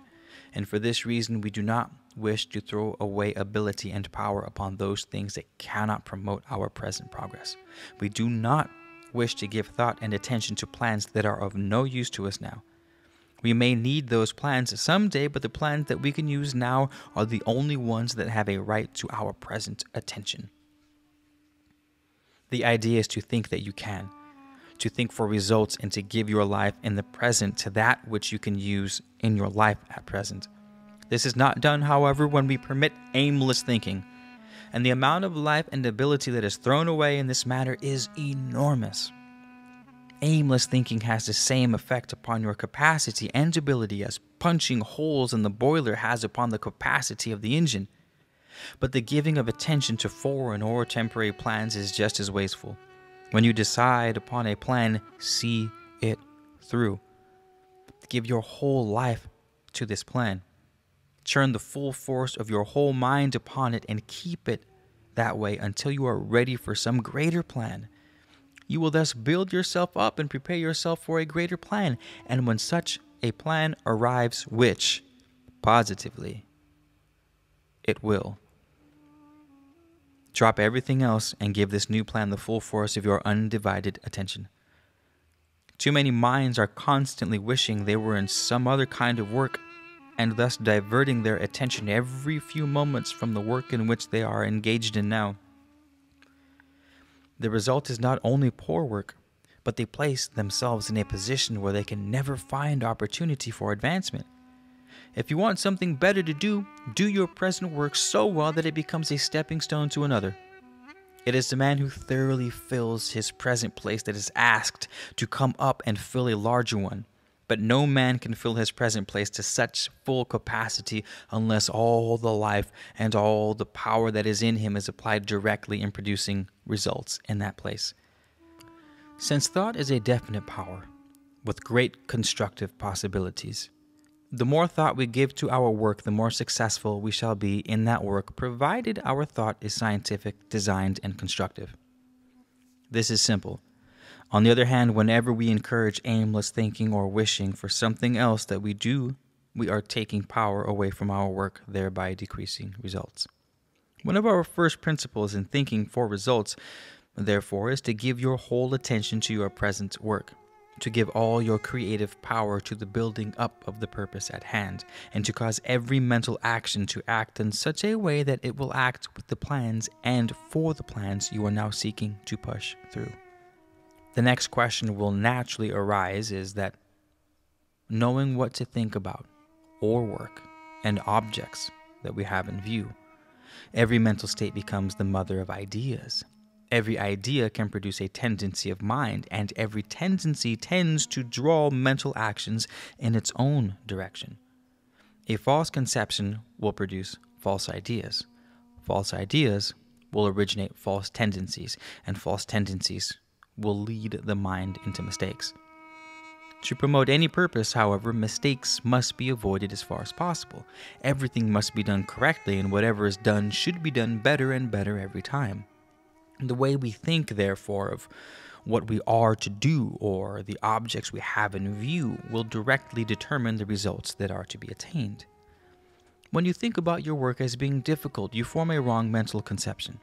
For the fact is that no work is more difficult than we make it, and we can relate ourselves to our work in such a way that we shall always be equal to the occasion. When you think about your work as difficult, you will usually approach it in the attitude of doubt and fear, and no mind can do its best while in such states. Nor can you relate yourself to your work under such conditions, because the false mental tendencies that follow such false conceptions will mislead many or all of your faculties. To think of your work as being completely under your personal control is best, because the possibilities within us are unlimited and we can make ourselves equal to any occasion. From this, we are not to interfere. However, that we can do now whatever our personal opinions may conclude that we can do now, for such opinions are not always based upon the whole truth of the matter, but the idea is that you can succeed in that work which your best judgment has decided upon, and that you can increase your success in that line more and more for an indefinite period. To think of your work as trivial, mean, burdensome, is wrong, because such an attitude of mind will tend to make you inferior, and there is no success for you while you are on downgrade towards inferiority. To think of words as ordinary or trivial is to think ordinary thoughts, and as such thoughts will decrease the power of your mind, they will naturally interfere with your work and therefore be directly against you in their actions. To think of your work as drudgery or as something disagreeable that is to be gone through with is in like manner a mistake. The reason being that such thinking prevents the mind from being its best and giving expression to its best. You cannot give your heart and your soul to that which you despise, and you cannot do your best in any kind of work unless it gives your whole heart and soul liveliness. If you want to think and work for results, you must love your work. And you can, though such love is not to be sentimental, but rather the feeling of intense admiration for those lines of action that you know will lead to greater things. think, therefore, of your work as a channel through which you are to reach the highest places of your life, because that is what your work really is if you approach it in the right way and apply its possibilities on the largest scale. To find fault with what you have accomplished is wrong, as it tends to turn attention upon defects and inferiority. Every mind should constantly expect to do better and should, with every effort, try to improve upon that which was done before. But no actual or chronic fault finding must be permitted. To find fault with what you have done is to belittle yourself. In brief, to place a wet blanket, so to speak, over your hopes and aspirations. Instead, you should think of your work as very good considering your present development. But you should set aside your whole heart and soul upon the attainment of something far superior. Think constantly of your work as being susceptible to perpetual improvement, then proceed to make that thought come true, and you will positively succeed. Every mental process that you churn into your work must be constructive. Your object is progress towards the goal you have in view. Therefore, every process that you place in action, whether in mind or personality, must be a building process. But your desire to make those processes constructive will not alone make them so. The idea of constant enlargement must be the very soul of every thought, and the whole of your mentality must live and act in a state of expanding consciousness. In the growing mind, there is an interior, ever-increasing feeling of the consciousness of enlargement and expansion, which we should cultivate extensively. And in this feeling, every process of thinking should move. The thought that you put into your work will increase or decrease your capacity and will consequently either promote or retard your progress. And here, we should remember that the thought you put into your work is the thought you think while you work. While you work, you are actually giving a part of yourself to that which you are doing. But if you are giving your life and power correctly, you will receive more than you give. That is, the reaction will be greater than the action. In order to give correctly of your life and power in this manner, or rather to think correctly while at work, every mental action is expression at the time should be permeated with the spirit of expansion, improvement, advancement. In brief, you should feel that the effort you put into your work is actually developing yourself. And this is precisely what is taking place in every mind that thinks scientifically, constructively, and according to a definite purpose while at work. Your thought about the progress of your work is very important, and such thought should always be that of success. If you are determined to succeed, your work is already a success, and it is strictly scientific to think of it as such. When the seed is good and has been placed in good soil, we can truthfully say that a good harvest will be forthcoming. And in like manner, you can truthfully say that you are a success when all the elements needed to produce success have been placed in action in your own mind and personality. Too many minds, however, do not recognize success until they see the physical results, and for this very reason, the physical results are frequently limited or of inferior worth. The reason being that the real spirit of success was absent. It was absent during the actions of that process through which the physical results were being produced, were dependent on. But the cause of success has the same right to recognition as the effect of success. And if the cause is recognized in the beginning, the effects will be much larger because the process will contain a much larger measure of the spirit of success. When we give conscious recognition to a cause, we increase its power. When you have selected a work and have resolved to put your whole life into it, you are already a success in that work. And it is perfectly right for you to think of yourself as a success. The cause of that success has been created. Therefore, that success already exists. And by giving it encouragement, faith, and mental power, it will continue to grow and will finally produce all kinds of rich harvests or tangible results in the external world. When a powerful cause has been created, the effect is inevitable, provided it is not destroyed during its process of expression. Wrong thought, however, has a tendency to destroy every constructive cause that may be placed in action in the mind. Therefore, we must think correctly, harmoniously and constructively of every process of thought or action all along the line. That is, we should give every good cause definite recognition as an individual power and give it full right of way in our mind. To create a good cause and then ignore it is to deprive it of life during its infancy. But this is the very thing we do when we proceed in the belief that we may succeed someday. Say instead, and say it with all the power of mind and soul, I am success now. Every true effect is successful because it not only has the power to produce success, but is actually working out successful results. And if it is encouraged, pushed, and promoted, it will positively express the success desired in real life. To push or promote a true effort, we should think of it as being already an individual power for success, because that is what it is. And by dealing with it as such, we turn our creative powers into its sphere of action, which means that the desired results will invariably follow. The progress of anything will necessarily depend upon the methods employed. Therefore, the way we plan for greater achievements and the methods we employ in promoting our advancement are matters of extreme importance.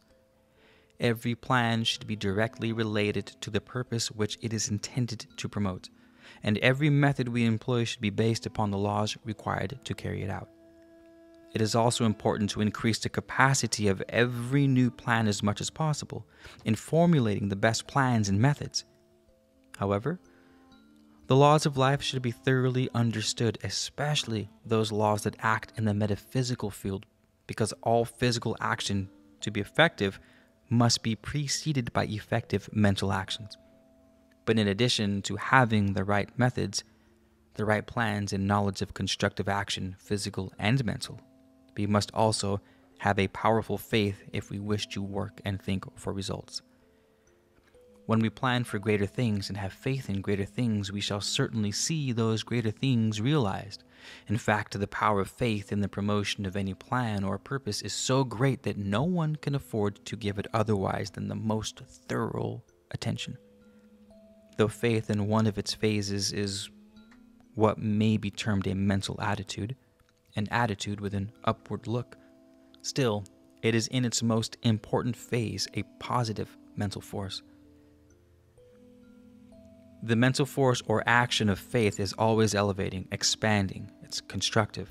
Therefore, to have faith in yourself and in your work is to cause all the mental powers of your mind to become elevating, expanding, and constructive in all their actions. Faith always tends to build, and it builds the loftier, the perfect, and the more worthy. Doubt, however, retards and retreats. It is a depressing mental state that we cannot afford to entertain, not even for a moment. But such a state can be removed at once by cultivating faith. And as we proceed to get faith, we should by all means get an abundance of faith, for in all efforts that aim for great results, we cannot have too much faith. It has been said that faith and science can never harmonize, because according to some, they are antagonistic, and according to others, they act in domains that are wholly dissimilar. But no matter what the views of the past may be on the subject, the fact is that there is nothing more scientific than faith, and also that there is nothing that will aid the mind more in becoming scientific and constructive than a thorough realization as well as expression of the spirit of faith. The more familiar we become with real faith, the more convinced we become that faith is indispensable in every effort we make, physical or mental, if the best results are to be secured. In fact, faith must be made the very soul of every thought and the living spirit of every mental action. For this reason, we realize that no greater step forward can be taken than to give faith the first place in life if our purpose in life is to think and work for results. Man is as he thinks, and his thoughts are invariably created in the likeness of his mental conceptions of those things of which he thinks about habitually. Therefore, as man improves his mental conceptions of all things, he will improve himself in the same measure. To improve these mental conceptions, attention should always be concentrated upon the ideal of everything of which we think. That is, All thinking should move toward the greater, the larger, the more superior. Whatever we think about, we should always think about its ideal side, its larger side, and its superior side. Everything has two sides, the limited or objective side and the unlimited or subjective side. When we consider only the limited objective side of things, we think about our mental conceptions will be small, superficial, or maybe even materialistic. But when we consider the unlimited subjective side of things, our mental conceptions will be larger, more refined, and of far superior worth. The capacity, the power, and the brilliancy of the mind depends entirely upon its mental conceptions. If the mental conceptions are formed in the likeness of the external, common, or the ordinary, the mind will be inferior in every aspect, and vice versa. It is therefore of the highest importance that every mental conception be as high, as perfect, and ideal as it is possible to make it. And to bring this about, it is necessary to train the mind to concentrate all its attention upon the ideal side of everything, and to think with the larger, the greater, and the superior always in view. When thinking about persons, no mental conception should be formed of the mere external or personal side. The superior man alone should receive direct attention, to look through the person, so to speak, and view the inner possibilities and all the worthy qualities that we know to exist back of the imperfect manifestation. This is the correct and scientific way to think about the people that we meet. When we analyze the inferior things we see about a person and permit those things to affect our minds, we form inferior and detrimental conceptions in our own. When we think a great deal about the smallness we imagine we see in others, we tend to breed smallness in ourselves. But when we think only of the larger and the better side of others, we cause our minds to rise in the scale and thus gain power and understanding we never had before. In this connection, the law is that when we look with deep interest for everything that is superior in others, we actually develop the superior in ourselves. When we think of the body, we should not think of it as common flesh, as the majority do, because the physical form will tend to express the crude and the common when we think of it in that way. When your mental actions are low, crude, and coarse, your body will have an ordinary, earthy appearance. But when those actions are highly refined, your body will express a more refined appearance to correspond. All such actions constitute or are produced by the thoughts we think. Therefore, all our mental actions are as crude or as fine as our thoughts themselves. To be scientific in this, however, we should think of the body as a great temple with millions of apartments, each one furnished most generously with nature's own wealth and beauty. And this is what the body really is. Every cell of the body, when viewed under a microscope, is like a crystal palace, and the body is composed of millions of such. We should always think of the body as a divinely formed structure, as an ideal creation, and we should mentally view its perfect elements. Its forces and laws in this manner are as they perform their daily miracles. We should think of the body as it is in its true inner self, as it is in its fine and delicate structures, and we should not think of those imperfections in its appearance which our own crude mental actions have produced.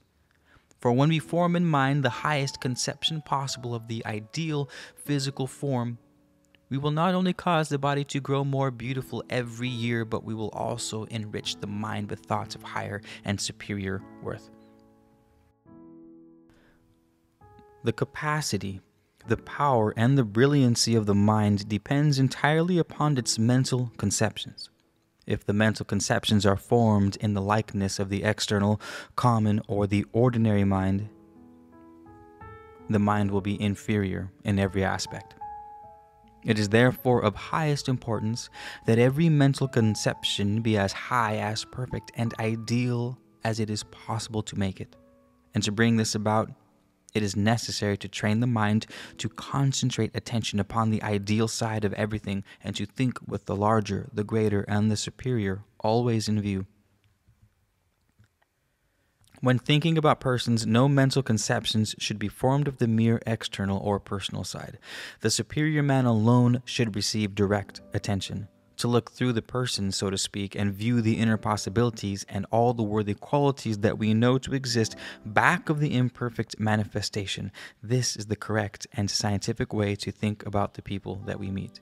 When we analyze the inferior things we see about a person and permit those things to affect our minds, we form inferior and detrimental conceptions in our own minds. When we think a great deal about the smallness, we imagine that smallness in ourselves. But when we think only of the larger and of the better side of others, then we cause our minds to rise in the scale and thus gain power and understanding we never had before. In this connection, the law is that when we look with deep interest for everything that is and all its superiorness, especially in others, we actually develop the superiorness in ourselves. When we think of the body, we should not think of it as common flesh as the majority do, because the physical form will tend to express the crude and the common when we think of it in that way. When your mental actions are low, crude, and coarse, your body will have an ordinary earth-like appearance. All such actions constitute or are produced by the thoughts we think. Therefore, all our mental actions are as crude or as fine as our thoughts themselves. To be scientific in this, however, we should think of the body as a great temple with millions of apartments, each one furnished most gorgeously with nature's own wealth and nature's beauty. And this is what the body really is. Every cell of the body, when viewed under a microscope, is like a crystal palace, and the body is composed of millions of such. We should always think of the body as a divinely formed structure, as an ideal creation, and we should mentally view it in its perfect elements. Its forces and laws in this manner are as they perform their daily miracles. We should think of the body as it is in its true nature, as it is in its fine and delicate structures, and we should not think of those imperfections in its appearance. When we think of the mind, we should not think of its flaws or undeveloped states, but try to realize how great and wonderful the mind really is, and then hold attention upon our highest conception of true greatness. When all our mental activities move towards this lofty idea of a brilliant and prodigious mind, we shall steadily develop our own mind up to that superior state. For according to a well-known metaphysical law, we mentally move towards the ideals we persistently hold in mind. Therefore, by directing our attention upon the greater side of mind, we shall actually rise into mental states of greatness, and thus tending directly to develop superiority in our own minds. This is the path to mental greatness, but it is so simple that few have found it. When we think about life, we should always view the sunny side of personal existence and the real life of interior existence, instead of viewing life as a burden or a misery to be endured now. That glory may come in the future. We should think of the unbounded possibilities that real life has in store here and now. Our mind should be concerned with the real life itself and should seek to form the very highest conceptions possible of such a life. There is no greater subject for life and for thought than when we look at life as an eternity of rich and marvelous possibilities. And to view life in this way will not only elevate and enlarge the mind, but will also give us the conscious realization of a continuous increase in life. And as life increases, everything in mind and personality will increase to correspond. A great life produces a great mind and a high soul, but to attain the greater life, we must enlarge our own view of life. And this we do by turning all attention upon real life itself and the marvelous possibilities of real life. Realizing these facts, we should never think of that which is small when we have the capacity to think of that which is great. And we can all think of the great. There is a beautiful and wonderful side to all life, and the possibilities of all life are unbounded. We therefore understand the value of training ourselves to take the correct view of life. For to think of the larger and the more beautiful side of life is to enlarge and beautify the life that is in us. The same principle should be observed in all our thoughts about nature, and to learn how to enter into that perfect communion with nature, where we can see her real beauty, her wonderful power.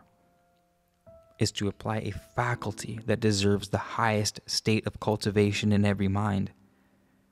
Those mental conceptions that are formed while we are in perfect touch with the true in nature are of exceptional worth and will add largely to the power and superiority of mind. Therefore, when we think of nature, all attention should be concentrated upon the ideal, the beautiful, and true side. When we see what may seem to be flaws, it is wiser to pass them by and never permit them to impress our minds. Even a weed should be thought of with respect because it is also a natural law, and it is our privilege to transform the weed into something that has real beauty and worth. But here it is highly important to remember that our power to perfect anything in nature can only increase as we think less of its flaws and more of its hidden splendors. When we come to the subject of our own personal life and experiences, we cannot apply too well the principle of scientific thinking, because what we think of the experiences today will largely determine what experiences we are having tomorrow. What we receive from life passes through the channel of experience, and every channel tends to modify that which passes through. The subject, therefore, is vitally important. As frequently stated before, scientific thinking is thinking that produces the larger, the better, the greater, and the superior thinking that promotes progress, thinking that produces results. And such thinking is scientific because it is in harmony with the purpose of life, which is to advance constantly in the producing of greater and greater results. Consequently, to think scientifically about experience, every mental conception formed by experience should be formed in the likeness of those facts that will be found back of the experience. Every experience can teach us something we do not know. Therefore, instead of deploring the experience, we should receive it with joy and proceed at once to look for the truth it has come to convey. No experience will be unpleasant if we meet it with the one desire to know what it has to teach, and what is better still, when we think of experience as a messenger of truth, we will form only lofty mental conceptions of all experience. We will thus not only gain much new truth, but we will enrich the mind with these many superior conceptions. In the usual way, we meet unpleasant experiences with a heavy heart, and we meet the pleasant ones with the thought of personal gratification. Those mental conceptions that we form while thinking of our experiences in the usual way will therefore be ordinary and frequently detrimental. In the meantime, the new truth that those experiences could have conveyed will remain unlearned and undiscovered. The reverses and misfortunes of life are usually looked upon with regret and are deplored as so many obstacles in our way. But such thought is not conducive to good results. Reverses come because we have failed to comply with the laws of life. Therefore, instead of regretting the experience, we should use it as a means of finding wherein we have failed. And having done this, we may proceed once more with the positive assurance of gaining increased success. Misfortunes may also be employed as builders of character, because there is nothing that strengthens the mind and the soul so much as to pass through reverses without being mentally or morally disturbed. The spiritual giant can pass through anything and gain good from anything. To him, misfortunes are not disagreeable. They are simply opportunities to bring out greater life and power, to learn more laws, to gain a better understanding of things, and thus achieve still greater things when the next attempt is made. But though we may not have attained such a lofty state, we can at least pass through reverses with our minds fixed constantly upon the high goal in view. The result will be greater moral stability, greater mental power, and the turning of fate in the direction we ourselves desire to move. That knowledge and power is gained through pain is a well-known belief, and it is one of those beliefs that contains much truth. And it is also true that when we have learned the lesson the pain came to teach, the pain disappears.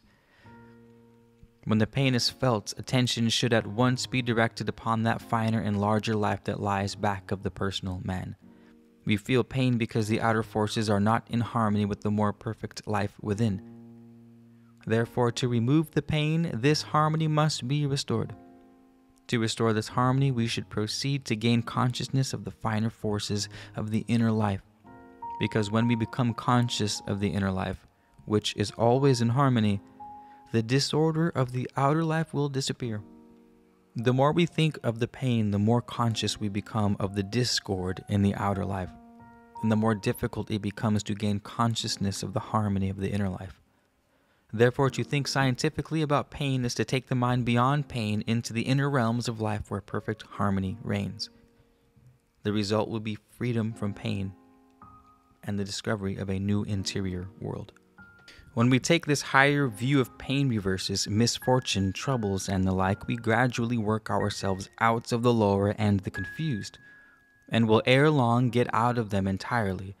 It is therefore evident that when we think scientifically about the ills of life, we proceed directly to rise above them, and will therefore meet them no more. This is perfectly natural, because when your thoughts are high, you will rise in the scale. You will leave behind the inferior and the wrong, and you will enter into the possession of the superior and the right. When we think about ourselves, we should always think about the unlimited possibilities of the within. Attention should be directed upon the larger self, and every thought should be formed in the likeness of the highest mental conceptions that we can form of the superior. We may, however, recognize the existence of flaws in our nature. In fact, it is necessary to know where the weak places are in order to remove them. But the mind should never hold its attention upon those weak places. The mental eye should never look upon the imperfect, but should look through it and direct its vision towards the ideal. And here we find the reason why the average person does not improve as he should. The fact is, he thinks of himself as he appears to be in the limited personal self. He patterns his thought after the small life that he can see in the outer self, and as man is as he thinks, he will therefore not rise above the quality or the nature of his own thoughts. No one can rise any higher than his thoughts. Therefore, so long as your thoughts are like your present limited personal life, you will never become any more than you are now. The mind, however, that transcends its present states, talents, and qualities and tries to gain mental conceptions of the larger and the superior will steadily rise and become as large as those new conceptions that have been formed, and may later rise still higher, thus reaching greater heights of consciousness, ability, and power than was ever dreamed of before. In the world of feeling, the thorough application of the law of scientific thought is extremely important. The reason being that we generally live upon those planes where our feelings are the strongest. Our feelings, therefore, should be transformed to the highest planes of thoughts and living that we can possibly think of. Because since feelings deal principally with forces, whether in mind or personality, it is in the world of force that we shall have to direct our attention if a change of feeling is to be made. And this is done very simply by training the mind to always try to feel the finer and the more powerful forces that are back of every state, every condition, every action. Whenever anything takes place in your system, try to feel the finer forces in that part of the system where the action is taking place.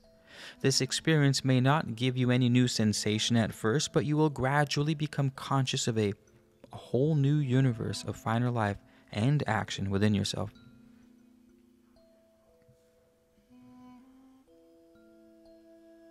Then, your mind will be living in a much larger world and in a much richer world. These finer life forces that you feel within yourself are the powerful creative energies of the subconscious. And it is these energies that are so valuable in the development of the mind and the reconstruction of the body. Therefore, whenever you exercise the sense of feeling, try to feel the higher and the finer that is in you. You will soon succeed, and the results will not only add enjoyments, both to mind and personality, but will also give you the mastery of new and powerful forces.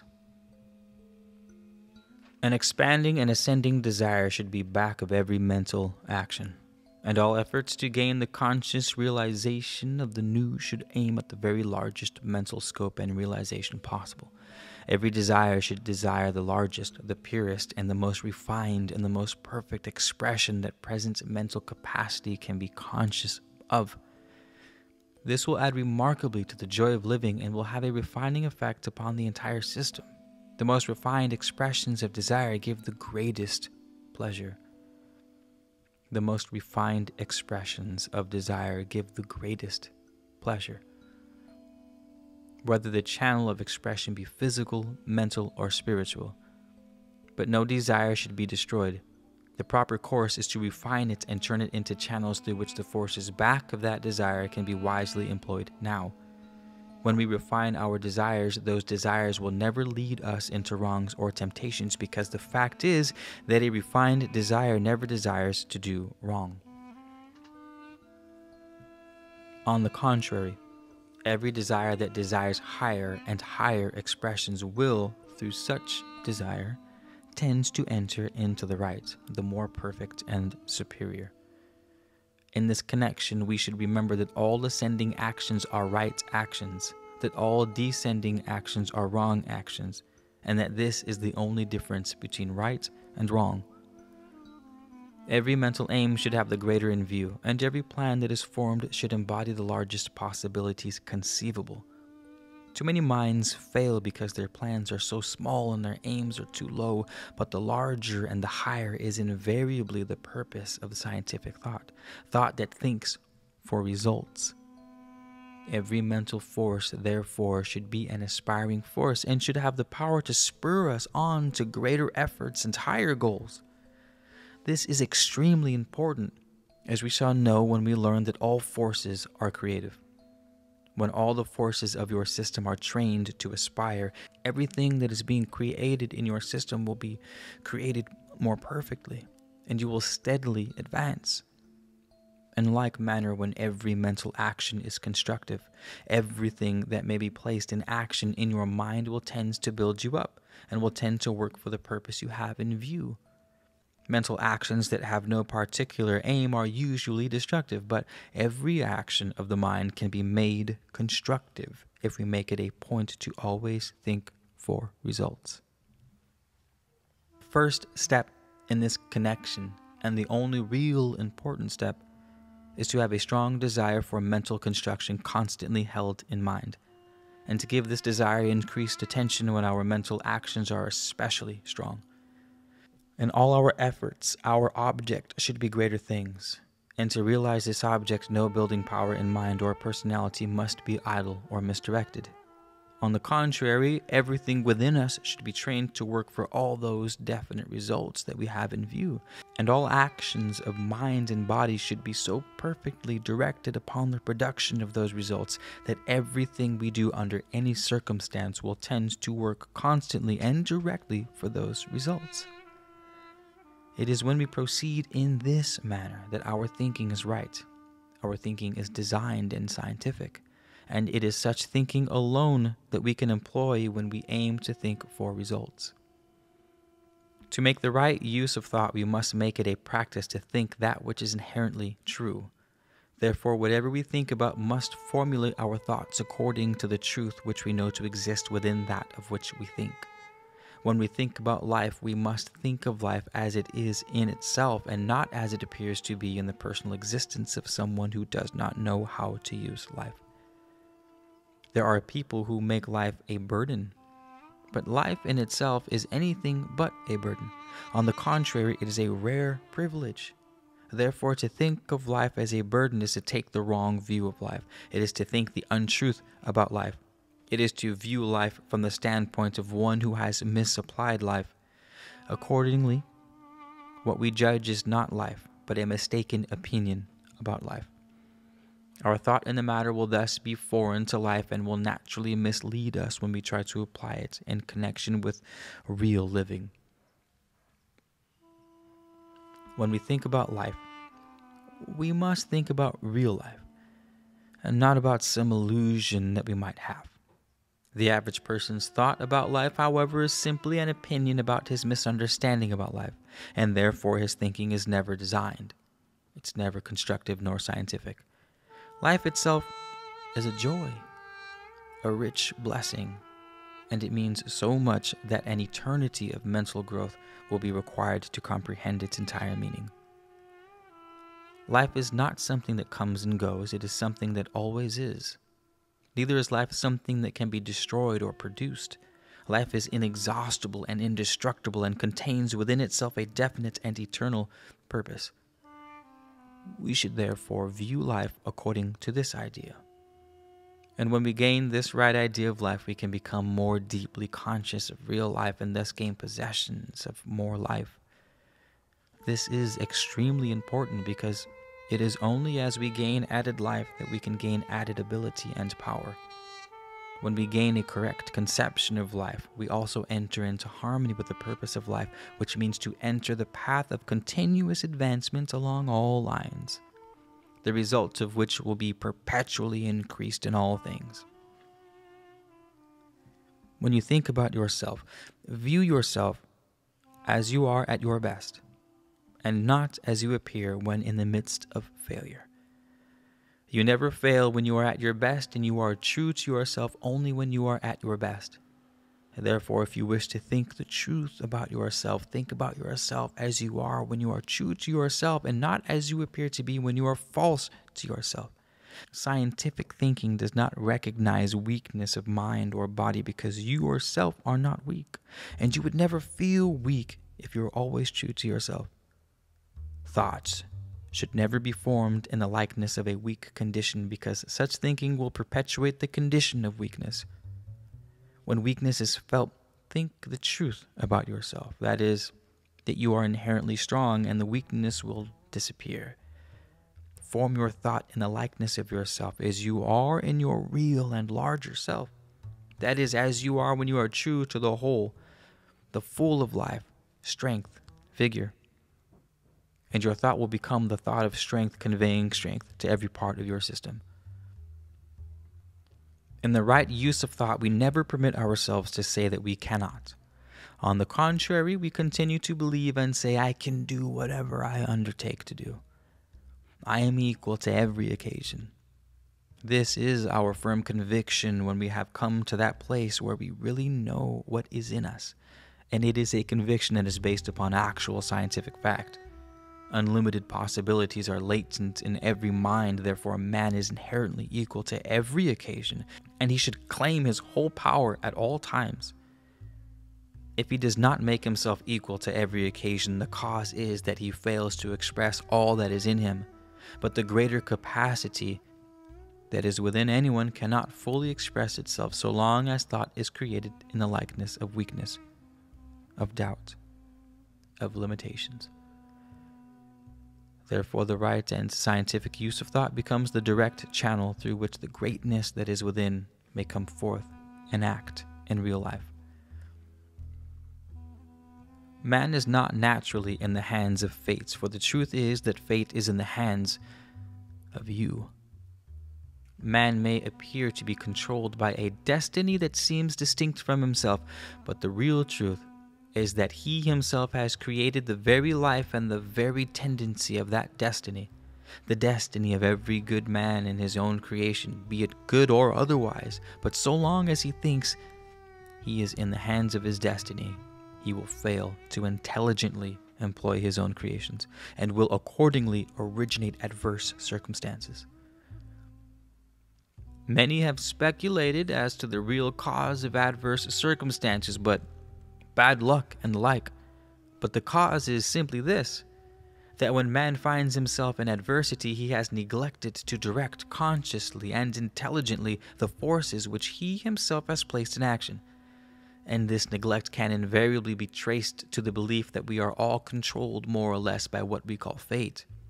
For this reason, the sooner we eliminate that belief, then absolutely the better. No man will attempt to control the forces of life so long as he thinks he is unavoidably controlled by those forces. But if those forces are not intelligently controlled, their action will be aimless, and we shall have that confusion which is otherwise termed adversity. Every word, every thought, and every action gives expression to certain life forces. And what those forces will do depends first upon their original nature and second upon how they are directed in their courses. The sum total of all the words, thoughts, and actions expressed will constitute the forces of one's destiny, and the result of those forces will constitute their fate. What those forces are in the beginning depends upon what one created them to be, and what those forces will unitedly produce will depend upon whether or not they are directed by man himself or left to act aimlessly. But man can make his words, thoughts, his actions what he wishes them to be. He can direct them intelligently into channels of constructive and perpetual growth. It is therefore simply understood how one is unconsciously the cause of their own fate, and how one can consciously and intelligently create their own fate. To create their own fate, however, one must make the right use of thought. That is, they must think for themselves. To think scientifically about the people we meet is necessary to apply the same principle to which we apply to our own thought about life. We must think of people as they are in themselves and not as they appear to be while out of harmony with existence. When we are judging man, we should judge the real and not the mistakes. The mistakes of one do not constitute that person, any more than the absence of light constitutes light. The usual way, however, of judging man is to look at his weak points, and then after comparing these with the strong points, call the resulting man himself. But this is as unscientific as to combine black with white and speak of the result as pure white. The weaknesses that we find in man may disappear in a day.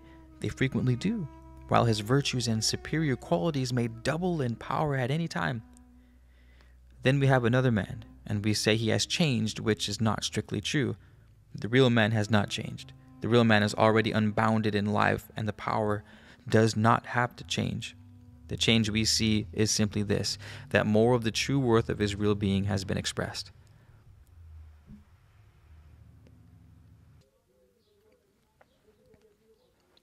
Our thoughts about other people are more or less deeply impressed upon our own minds. Therefore, we cannot afford to think anything wrong about anybody. The better we understand life, the more convinced we become that the average person is doing the best they know how. For this reason, we shall be training our minds to think the whole truth about the human race when we take this view. And what is highly important, such a view will tend to keep our own minds wholesome and clean. When we add to this the larger view of man himself and his true glory and power, our thought about man will become as we wish it to be, strictly scientific. In thinking for results, all circumstances should be viewed as opportunities, because that is what they are in reality. And to think correctly, we must think of things according to what there really is in them. No circumstance is actually against us, though we may go against a circumstance and thus produce a clash. A circumstance is usually similar to an electrical force. It may destroy or it may serve depending upon how it is approached. The power, however, is there, and we are the ones to determine what that power is to do. Our relation to anything in the external depends upon how we view the circumstances involved. When we think of circumstances as adverse, we become antagonistic to those circumstances and in consequence produce discord, trouble, misfortune. But when we think of circumstances as opportunities to take advantage of and control, we relate ourselves harmoniously to the power that is contained in those circumstances. Thus, by entering into harmony with that power, we will perpetuate more and more of it until we have made our own altogether. When disappointments appear, it is not scientific to feel depressed nor to view the experience as a misfortune. To the advancing mind, a disappointment is always an open door to something better. When you fail to get what you want, there is something better at hand. That is, if you are moving forward. Therefore, to every advancing mind, so-called disappointments may be viewed as prophecies of better things. If you are not moving forward, a disappointment indicates that you have not made yourself equal to your ideal. But the fact that you have felt disappointment proves that you have seen the ideal, and to see an ideal indicates that the ideal is within your reach, ready for you to possess if you will press forward steadily and surely until the goal is reached. Therefore, no matter what your condition may be in life, a disappointment indicates that there is something better at hand for you if you will go and work for it. And for this reason, instead of feeling depressed, you should rejoice and then press on with more faith and enthusiasm than ever before, that you may meet your own at the earliest possible moment. These thoughts are not presented simply to give encouragement or cheer. These thoughts are not presented only to give encouragement or cheer. The fact is, they are thoroughly scientific and based upon two well-established laws in metaphysics. The first law is that no person can feel disappointed unless he has had a perception of something better. And the second law is that whoever is far enough advanced to perceive the better has the capacity to acquire that something better, though he must make full use of the power at hand.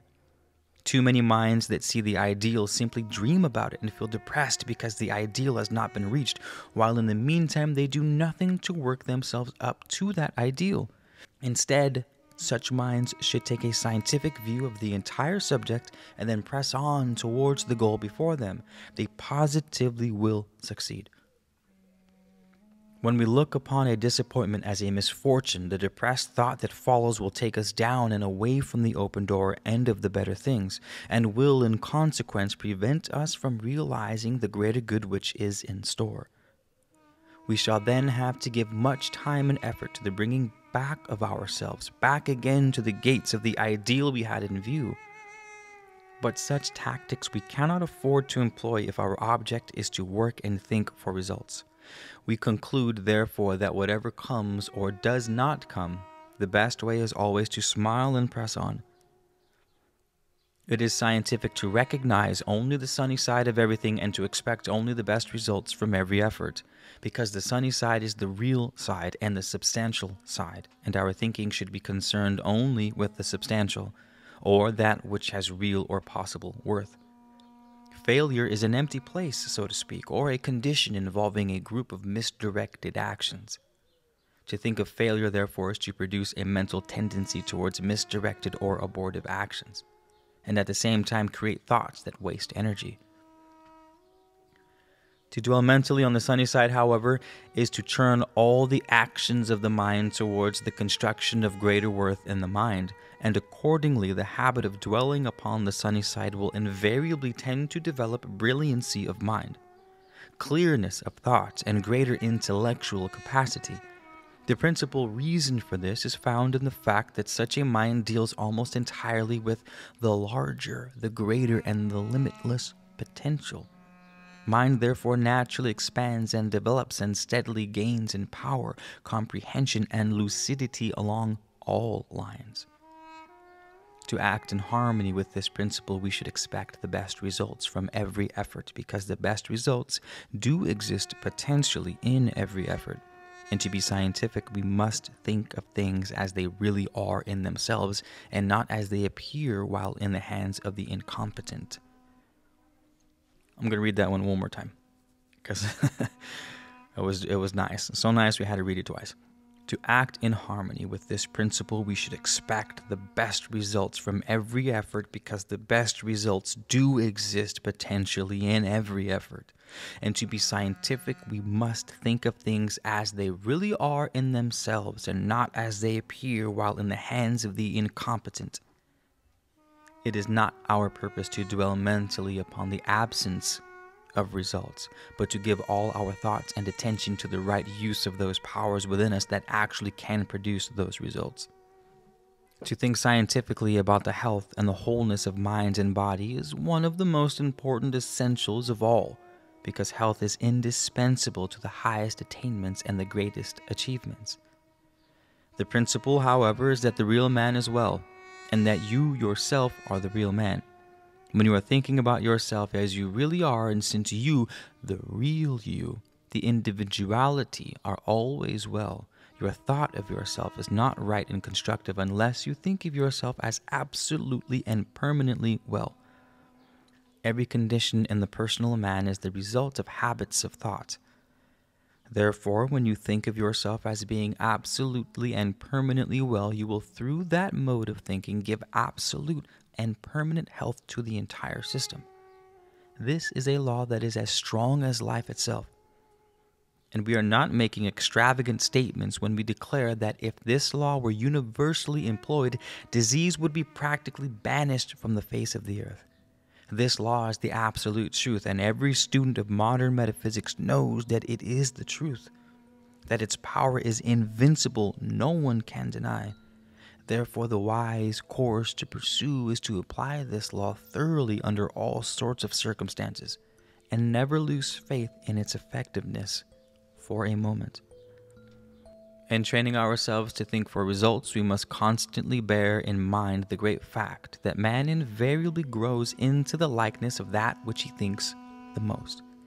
Therefore, think constantly of what you want to become, and your life will daily grow in that direction. Think constantly of health, power, ability, capacity, worth, and superiority, and the powers of your being will gradually and steadily produce all those qualities in your own system.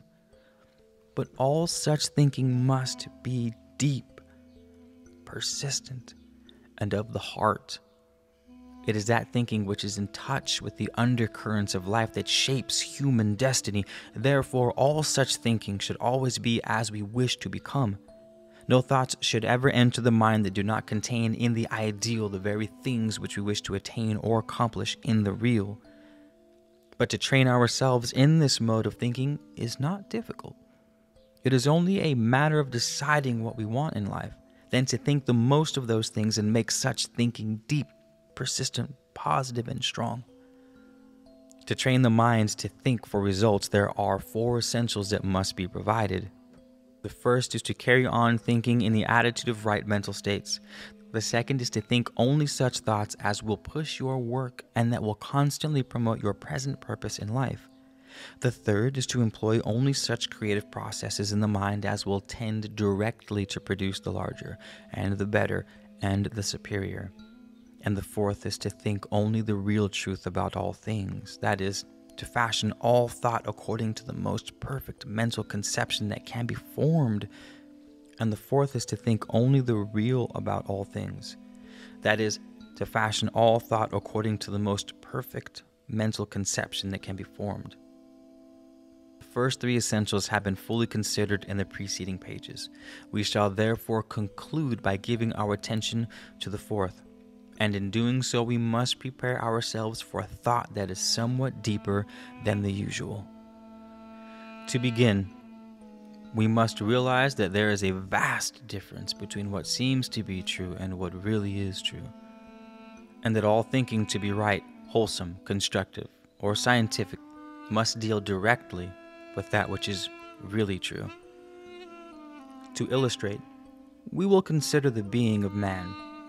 Viewed externally, man seems to have many imperfections, to be limited in all things, and to be more or less in the hands of fate. But when we consider not the present conditions of the personal man, but the possibilities of his marvelous interior nature, we find that imperfections are simply greater things in the process of development. We find that there is no limit to his power, and no limit to the inherent capacity, and we find that he is strong enough, if he applies all his strength, to overcome any fate, to change any circumstance, and to positively determine his own destiny. When we examine other things, we find the same to be true, and that is that there is more in everything than man than what appears on the surface. And therefore what appears to be true of things when viewed externally is not the whole truth. In fact, it may frequently be the very opposite of the real truth. The right use of thought, however, must concern itself with the real truth or the inside facts in the case. Therefore, in thinking for results, we must fashion our thoughts according to what really is in those thoughts of which we may be thinking. In dealing with the inside facts of any case, condition, or object, the question always is, what are the possibilities? What can be done with what is in the thing? And what results can be gained from the full use of everything that this circumstance or that object may contain? And it is highly important to answer this question as fully and as correctly as possible, because we are as we think, and our thoughts are always like the things we think about. Besides, we must be conscious of the real interior possibility of those things that with which we deal in order to secure the greatest results. If we think only of the imperfections and the limitations that appear on the surface, our thinking will be inferior, and we will become ordinary in both mind and personality.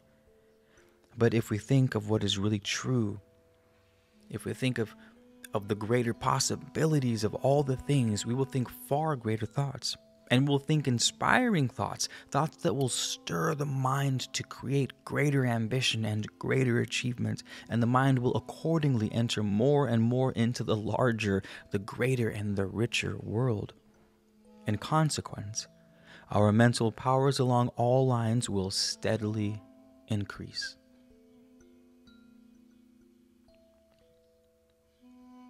To think what is really true about all things is therefore to think of the greater powers and possibilities that are in all things. And to think the truth in the broadest sense is to direct the mind upon the whole life with all its possibilities, and to deal mentally with all the richness, all the power, and all the marvelousness that can be discerned in everything pertaining to life. To state it briefly, you have begun to think what is really true when your mind has begun to move constantly towards the vastness of the greater things that lie before us.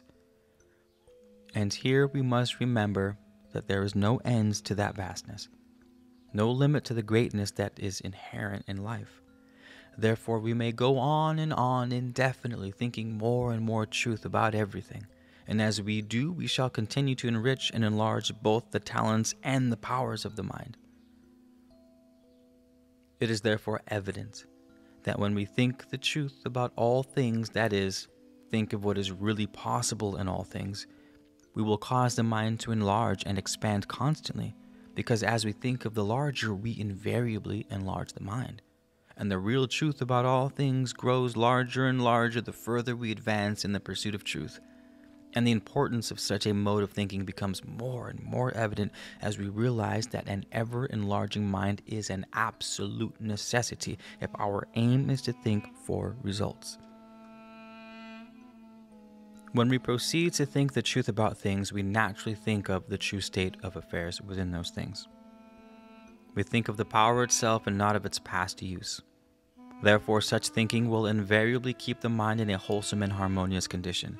That which is true of the real nature of things must be good and wholesome, and therefore to think of that which is true must necessarily produce wholesome conditions in the mind.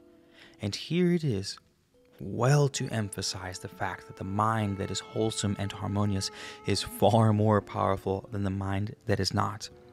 Such a mind therefore may secure far greater results, no matter what its work or purpose may be. To think what is really true about everything will, for the same reason, prevent the formation of detrimental and perverted states of mind, and will also prevent the misdirection of mental energy. This is a fact of great importance to those who aim for results, because in the average mind, the majority of the energies placed in action are either misdirected or applied in such a way as to be of no permanent value. Another fact that needs emphasis in this connection is that the thinking of truth will tend to bring out all that is in us. And the reason is that we think of what there really is in everything the mind becomes. And the reason is that when we think of what there really is in everything, the mind becomes more penetrating as well as more comprehensive in its scope of action. The result, therefore, will naturally be that our own mental actions will penetrate more and more every element and power that is in us, and thus arouse more and more of everything that is in us. In other words, the mind will proceed to act positively upon everything that exists in the vast domain of our own mental world, conscious and subconscious, and will actually think into activity every power and faculty we possess.